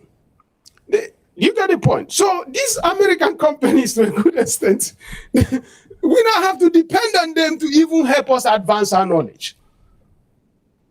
You get the point now. So it doesn't mean lack of having capability, but it's more of, do we really value knowledge to the point for us to build that knowledge system? And my point is, knowledge creates that differentiating capability. That if you shut down the top 20, 50 universities in America, America will not have the ability to renew its economy because new knowledge systems cannot be created, disseminated over time. But that does not mean that that knowledge is only exclusive in the university system. But the university system, of course, has a very huge component in that capacity to create, disseminate, and assimilate knowledge systems in society because of an efficient university-industry relationship. So, you know, in the university system in America, if you're a professor, they don't want you just to stay in the classroom or the school every time. They want you to go out, talk, give, you know. But in Nigeria, the other way is around. Your HOD would like to see you that you're sit. Because he believes that the only way you can be a good professor is by coming to school every day and be on seat. You know, they use the phrase on seat. But in America, they want you to meet industry, meet companies, meet society, so that you can actually do work that will influence the society we live. So knowledge is key. Historically, before 1970, in most parts of Africa, we actually had a very good knowledge system. You agree with me on that? We had a very good knowledge system. Things started going really bad from 1980, when young men, instead of putting men and women putting time on learning, we now want to be big people, you know what I mean? In Nigeria today, I can tell you that the system has just broken down. Rwanda is an amazing country. They are very patient with learning, and that is, I don't know how many of you have been to Rwanda.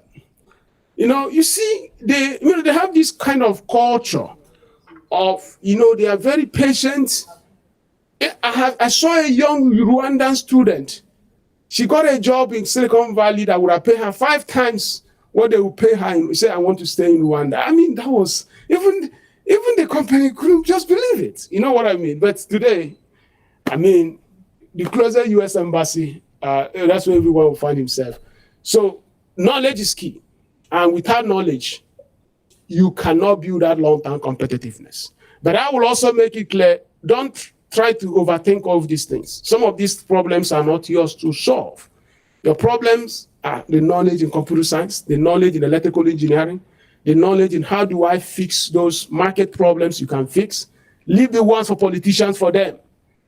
And focus on the ones you can. And the ones you can, there are many of them. Even in our farming system today, nothing has happened in our farming system. In America, if you go to Chipotle, a restaurant kind of, and eat food, and you have a problem with their, what do they put there? Is it a pumpkin? Or I don't know. Is it a lemon or whatever they put there, lettuce? They can trace the farm where that lettuce or whatever was produced from within days. They can trace it. If I tell you the yam you ate yesterday, where it came from, I can tell you, you have no idea. Somebody can build that supply chain. So let's not make this thing look like it's esoteric. These are opportunities. Somebody can build that supply chain. That's what Twiga is doing in Kenya, trying to make it possible for them to trace food sources. Has somebody done that in Ghana? I don't think so. But somebody has to do it. So these are, and you know one thing, you have the tech stack already. That's what I call the application utility age. The application utility age I'm talking about here is no more just having that mobile data. It's now building applications on top of that mobile internet that makes it possible that you can use technology to now build and fix frictions across multiple. So a mother is just had a baby. How can somebody build a technology stack that can use electronic health record to see if the child has a developmental problem? You know, instead of all of a sudden the woman say, "Hey, my neighbor attacked me," without knowing that there were inherent problems in the life of that baby, because we don't have those things. In America, they have EHS system. You go to your doctor, the doctor has measured the height of the baby, the weight of the baby. The next time you go, they measure. But in Nigeria and Ghana, I promise you, nobody keeps those records. And there is no way to now have a baseline whether that child is making progress or not. You know, somebody can build that. That is the knowledge we're actually talking about here. Thank you. Go ahead.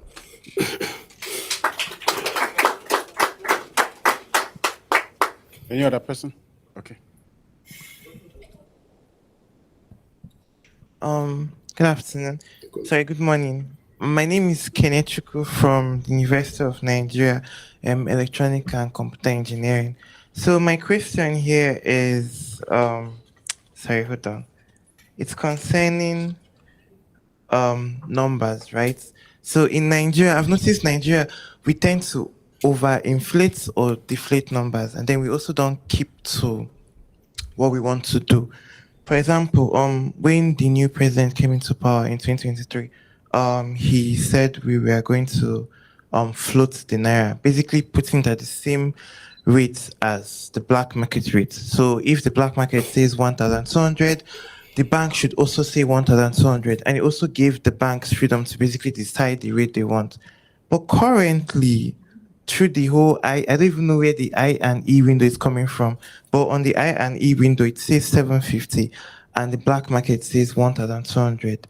So how do we fix that? If there are inconsistencies in numbers, if the national population census comes out and says 200, and then another independent party comes out and says 150, how do you know the one that is correct? Okay. And how do you fix that? Yeah, actually, when the government made that pronouncement of what we call the floating of the naira, I think Ghana also has a similar issue. I recall vividly when the Ghanaian government many years ago pegged the cedi to $1. I actually had an article, you know, when I write, I have liberation. I say it was just not going to work. That Ghanaian cedi was going to lose that one by one peg to the dollar, because basic economics is all about demand and supply. If you look at this, the demand of dollar in Ghana and demand of dollar in Nigeria, those demand systems remain high, but the supply of dollar in Nigeria and the supply of dollar in Ghana, those ones, they remain low. What do I mean by supply? If 100 people, each person is looking for $100 notes, and only 3 people have each $100 note, do you think that the price of the exchange rate will go high or low? It's going to go high because the demand for that $100 note is well higher than the supply of the $100 note. That is the fundamental basis of economic system, that unless you create parity with demand and supply, so that if 100 people need an equivalent, at least 90 people can supply, every other pronouncement is voided or irrelevant. So what happened in the Ghanaian one was, after that 1 by 1, they did not count, it improved the supply of dollar, and at the end of the day, the market adjusted. The same thing happened in the Nigerian one. So in that Nigerian, I wrote that, hey, no matter what you do, it's not about what you say, it's about the fundamentals of demand and supply. But like I just try to make sure we don't get so tethered in what policymakers or governments are doing. You can't solve that problem. And most times, politicians across Sub-Saharan Africa, they actually know that what they are trying to do will not work. But yet, they do those things because there is no consequence. They're still going to win election, whether they rig it or whether they suppress opposition. So otherwise, everyone should know that the 600 naira to dollar peg they had in mind was not going to work. But it doesn't change anything because you're not going to punish them. So it's not about lack of numbers. It's more of lack of adhering to fundamental constructs of economic theory. That if the demand of a commodity is high, and if the supply has not changed, ceteris paribus, economics 101, that you're going to have an equilibrium movement on price. Even if a president says it or whether it's not going to change anything. So that is the reason why you've not been able to close that imbalance between, they call it NEFES now, Nigeria Automated Foreign Exchange Market. No more import-export window and the black market rate. Yeah. So for a startup or for young people, how are you going to account for that? You see, there are so many things we have to do as startups these days. Like I tell startups, founders, and young people like you trying to conceive one, try to find a way to earn foreign currency. If you're in Ghana and you're running a business, how can you build your company so that you can actually earn foreign? You could target diasporas, in Ghanaian diasporas in United States, in London. Figure out how you build a product, because if you just decide in piling CDs and piling Naira and piling, you are going to have some. Dangote is getting poorer now. Don't you know? He has a lot of Naira, right? I think he lost his 6-point-something billion. I mean, it's because only Dangote, otherwise some people have committed suicide. So he's making more Naira, but he's getting poorer. So you need to have a strategy. That product, that technology you're building, how are you going to make dollar, euro, pounds, yen? That is the one way of building that. And good enough, does Google Pay work here? Google Pay. I know it's Google Pay, right? No, I mean in Ghana. Ghanaians, Google Pay, does it work here? Oh, it doesn't work here. Okay, I see. Okay.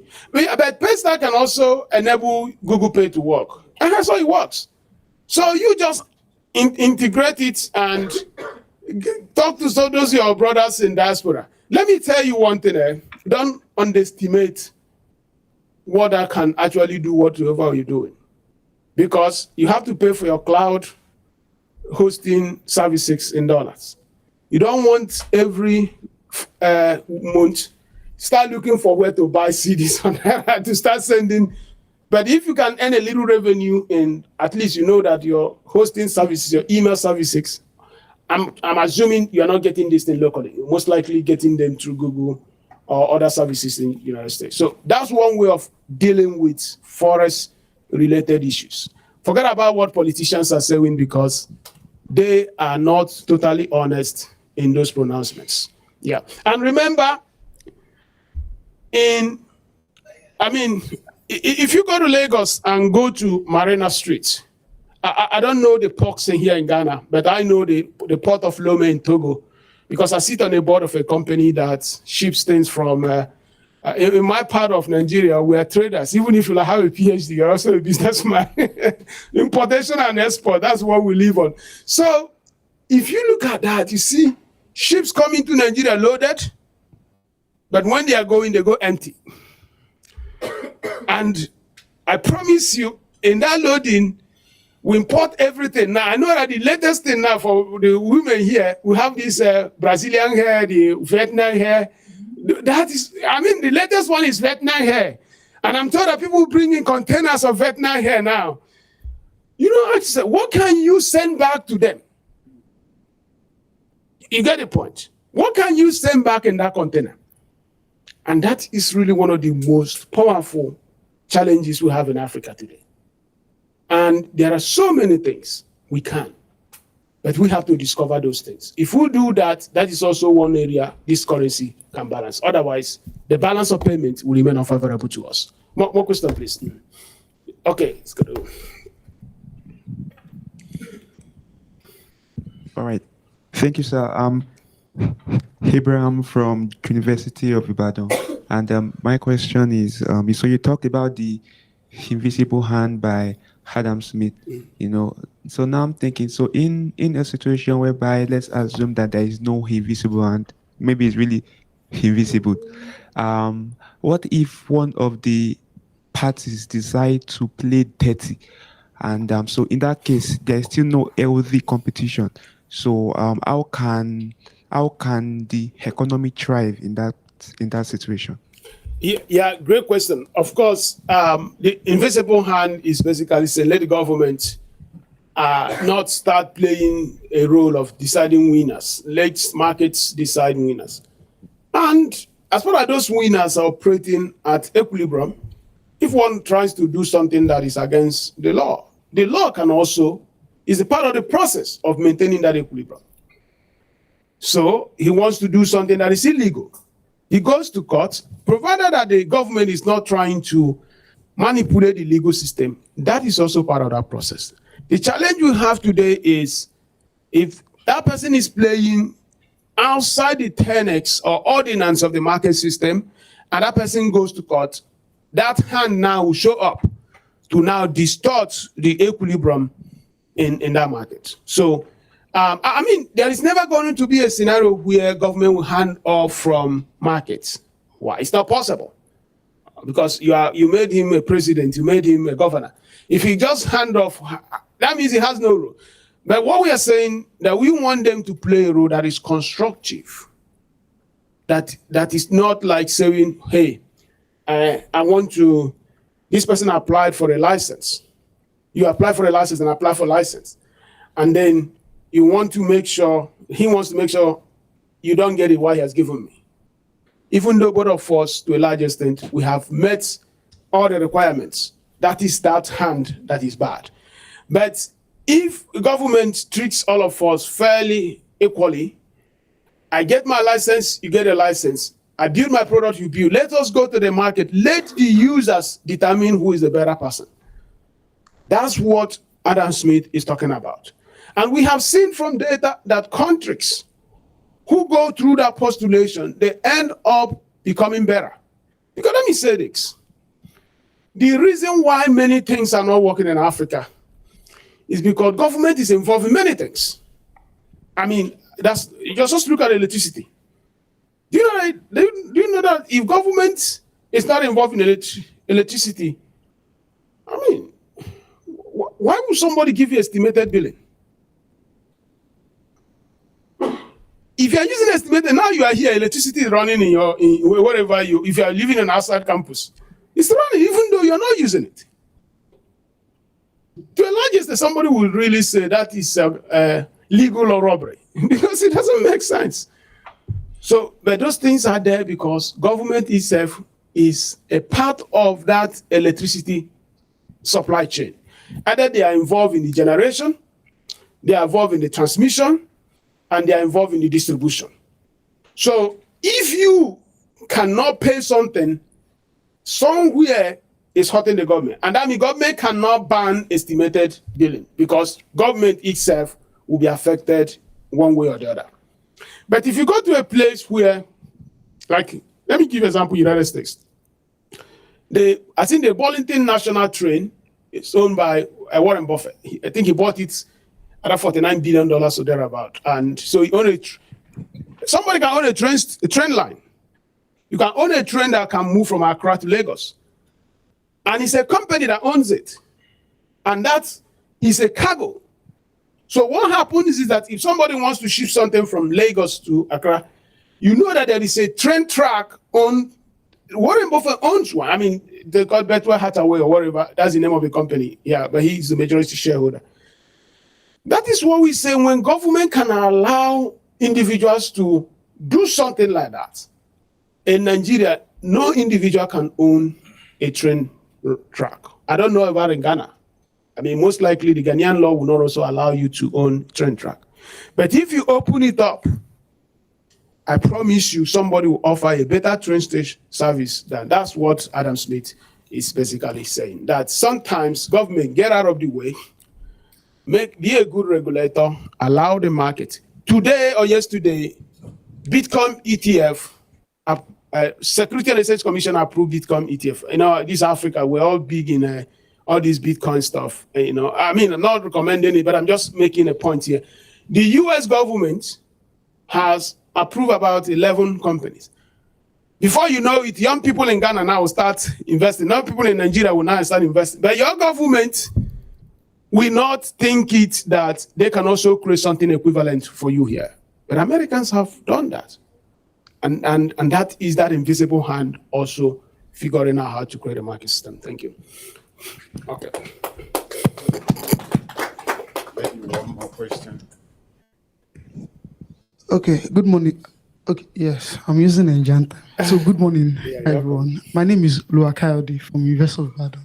Okay, so my question is not part of what, but then I just want to ask, what best advice will you give your younger self, considering the fact that you're not exposed, you've seen the world, and again, considering the uncertainty in our world, especially this AI world that is coming, that is here already. So what best advice will you give your younger self? Okay, that's a very, very nice one. I would say here, when I was finishing from Federal University of Technology, where I was the best graduating student, and they said this heritage in Futo, if you are finishing best, you get a lot of jobs, and those jobs were basically reserved for best students. 9 months to my graduation, there was one particular job from a telecoms company. I was going to work with Canadians in Bordeaux. They gave me Mercedes-Benz with a driver, 3-bedroom flat, furnished, everything. It was even a job I did not apply for, and the head of department, Professor S. Wilborg, said, hey, you cannot interview my best student. Either you want him to come or not, the job is for him. I went to that job, I resigned within 3 days. Why? I saw it wasn't about, I said, wow, just life is like, just come and make money. And after money, you go in the night, evening, and maybe drink in a bar. That after 6 months, so I will be totally lost as a human being. I was so afraid of the imagination that my life would just go to work, make tons of money in Bordeaux, and then after that, in the night, because there were no schools in Aba now. There were no technical school in Aba. It was just more of go to work, go to beer parlor. I said, no, I resigned. But I said, I have to pursue the path of knowledge. I said, I have to. You know, there were so many things. There was always this battle. You don't want a scenario, you meet your classmate. You say, okay, you are the best, but now I have masters. You don't have masters, you know. I say, well, he was never going to tell me I'm making more money than you because he didn't know how much I'm making. But that master's one was so self-evident. So I really invested in going to school. I hold 7 degrees. I hold a PhD in banking and finance. I hold a PhD in electrical electronics and how different degrees, and I can understand many things. I'm telling you, I can do many things. So it may not be the way I will tell somebody, but it's something that I know. Knowledge will never hurt you. Knowledge will never hurt you. And in this age of AI, it's still the same thing, that knowledge will never hurt you. And as you are acquiring skills on AI or building capabilities in electrical and computer science, try to also understand how finance works. How finance. Why is this? When I was in banking, I plotted a map, I did a matrix of all the bank directors in Nigerian banks. They always post them on their website. I was trying to see a commonality among those executive directors and managing directors. I saw that most of them had chartered accountancy certification. You know, Nigeria, there's all the Institute of Chartered Accountants of Nigeria. I said, okay, if I had to stay in banking, I mean, to be an icon person, because I also wanted to be an ED one day. Question here is like, what career do you want to pursue? Have you actually made an effort to know what are the catalysts that can actually help you get there? You may still be a very great genius in your coding, but there are things that as you grow in companies, what can actually help you is, can you interpret balance sheets and income statements? You know, I sit in the boards of companies, and most times it gets to the level where it's no more can you build the stack or the tech. It's like, can you understand the business? So no matter what you do, invest effort. You don't have to be a banker. You don't have to be an accountant. Try to understand balance sheet. I mean, in other words, understand what accountants or finance guys, what they do. If you do understand that, you will not be following people blindly. You can actually know when a company is under stress. You can see better than most people in technology because you understand how numbers work. I mean, I'm talking about because everything you are doing in a company is actually explained in two documents: balance sheet and income statement. If you cannot read those two documents, so in short, some of us that hold this thing in Google, alphabet, every quarter you see how they're doing. That's it. What you people are doing, we went for, they say, if you go to in church in the village, Roman Catholic father will pray in Latin. The villagers will say, let him pray in Latin, we wait for him at MM. Because you will not understand what he was talking about. You just say, we will just wait for father to finish, we'll join him at MM because he's speaking Latin. So whether you are opening branches all over the world as alphabet, we wait for you at the balance sheet and income statement, because that is the summary of that. Income statement, or what they call profit and loss statement. That's also P&L. Because that's what summarizes everything that company has done. And when you look at the last quarter, you check the next quarter, you now look at the delta. Oh, revenue is up, good, profit is up. But if you now see that revenue is down, now you begin to say, this may not be a good place. So you get that. So this, and also the company where you work, and this is a very fundamental. So try as a young man, even if you are a techie, to have a little understanding of basic finance, especially how to understand balance sheet. It's going to do you a lot of good. At least it gives you what I'll call awareness of the state of a company that you work, and also the opportunity for you to know what those people, they enter a small room once in a while. They call them the board of companies. You know what they do in the board of companies? That's what they do. That's very, so exposing yourself into that, very, very good. And then the first thing, of course, you can't predict everything that will happen in your career. It's impossible. But I can tell you one thing that is a constant is that those who help societies to make sense of numbers will have better careers. And that is the reason why computer science, electrical and electronics engineering, did you know of any person who studied electrical electronics engineering, at least to master's degree, that's looking for a job? That doesn't have anything he's doing, at least in Lagos or Accra? Just let me know. Just ask yourself, somebody from your village or somebody you know in your church who studied electrical electronics that say he has no job or something he's doing. At masters. It's nearly impossible. But if I challenge you in every other field, you find somebody. Because computer science, electrical electronic engineering, computer science, they are the pieces upon the pillars of making sense of numbers so societies are built in the 21st century. And they are needed everywhere. They are needed in agriculture. They are needed even by politicians when they want to rig. I mean, who are the people that are running the most critical infrastructure in the electoral commission of? These you guys. So what I'm saying here is that there are careers that are technically immune in Africa. That you go to Kenya, you see a young man who say he studied computer science to masters. Unfortunately, a bachelor degree is not enough because there is inflation of these skills. But remember, it's not the title of the certificate that matters these days. Companies are looking for people with skills. Right? People, but why I'm mentioning that master is that governments are still hiring based on certificates. So for the private sector, you need to have the skill very well. But in the government, especially in Nigeria, where if you are going for your job interview, the first thing they look for, what are the certificates you have, not what you are doing. So you throw it out, say I have masters here in ABU, I have in Bayero University, say he has passed. Then this other guy, who is the smartest guy, who faces every problem, he say he doesn't want to develop himself. Even though he's the most competent, productive person, he say he doesn't want to develop himself. What does that mean? He has not gotten any certificate. Am I not speaking fact? He said he doesn't want to develop himself. That's what the DG said. But he is the only one that knows what works in that company.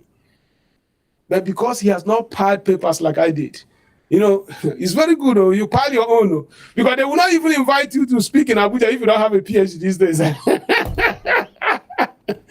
Because everything has been certificated. So have awareness. But the number one thing, have skill. Nothing will pay you more than having skill.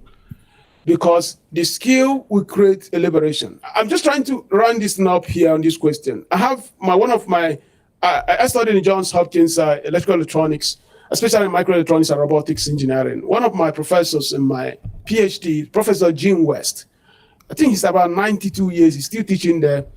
He is the father of acoustic engineering. He invented the electric microphone that you use on your smartphone in Bell Laboratory. A black man. He went for his internship. Then internship took him to Bell Lab for decades. He created that. That man advises PhD students, but he never had a master's. You get my point?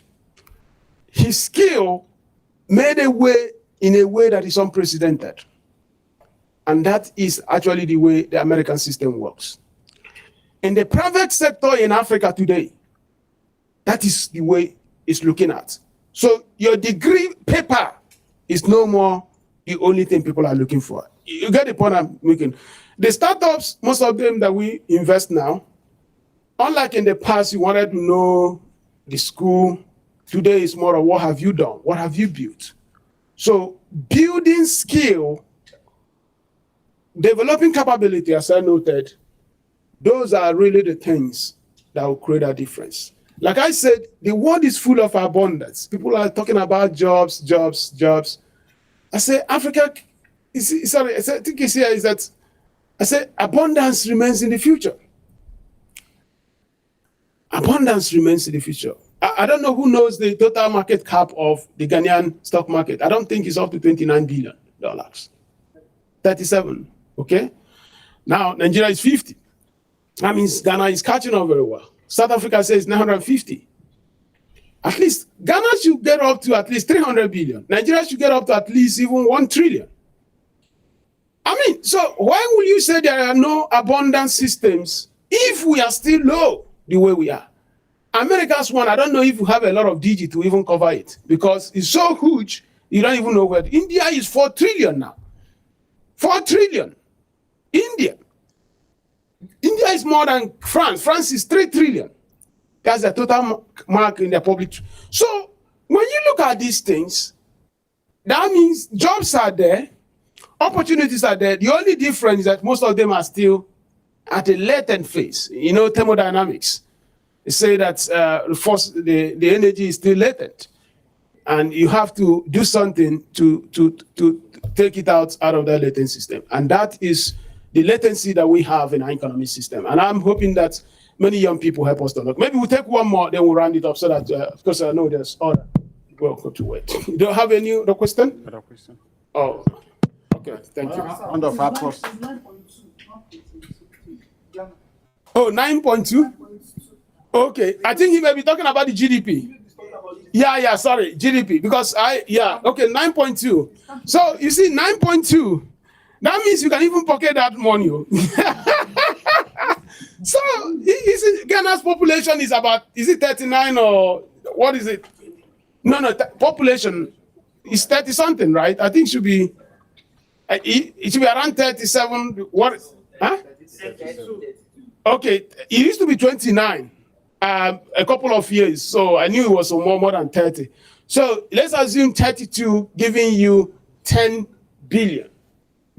When South Africa has 57 million population, nearly twice the population of Ghana, but is giving 950 billion. You get it? 32 for less than 10 billion, another one 57 for 950. Is there any comparison? So when you see a kid from South Africa, you see the kind of wealth they have created. That they are just 2 times your population. Your market is 10 billion, they're only 950. So naturally, South African families are richer. You know, the thing is that when they do this riot they do in South Africa, complaining, I say, man, these guys are really trusted because they are in heaven when you compare to what. I mean, if you see what they are complaining of, you say, Nigerians say, God, if you answer this prayer at this level, we don't need to worry you. Why will he worry you? You have electricity 18 hours in a day. Who has electricity in Nigeria more than 10 minutes?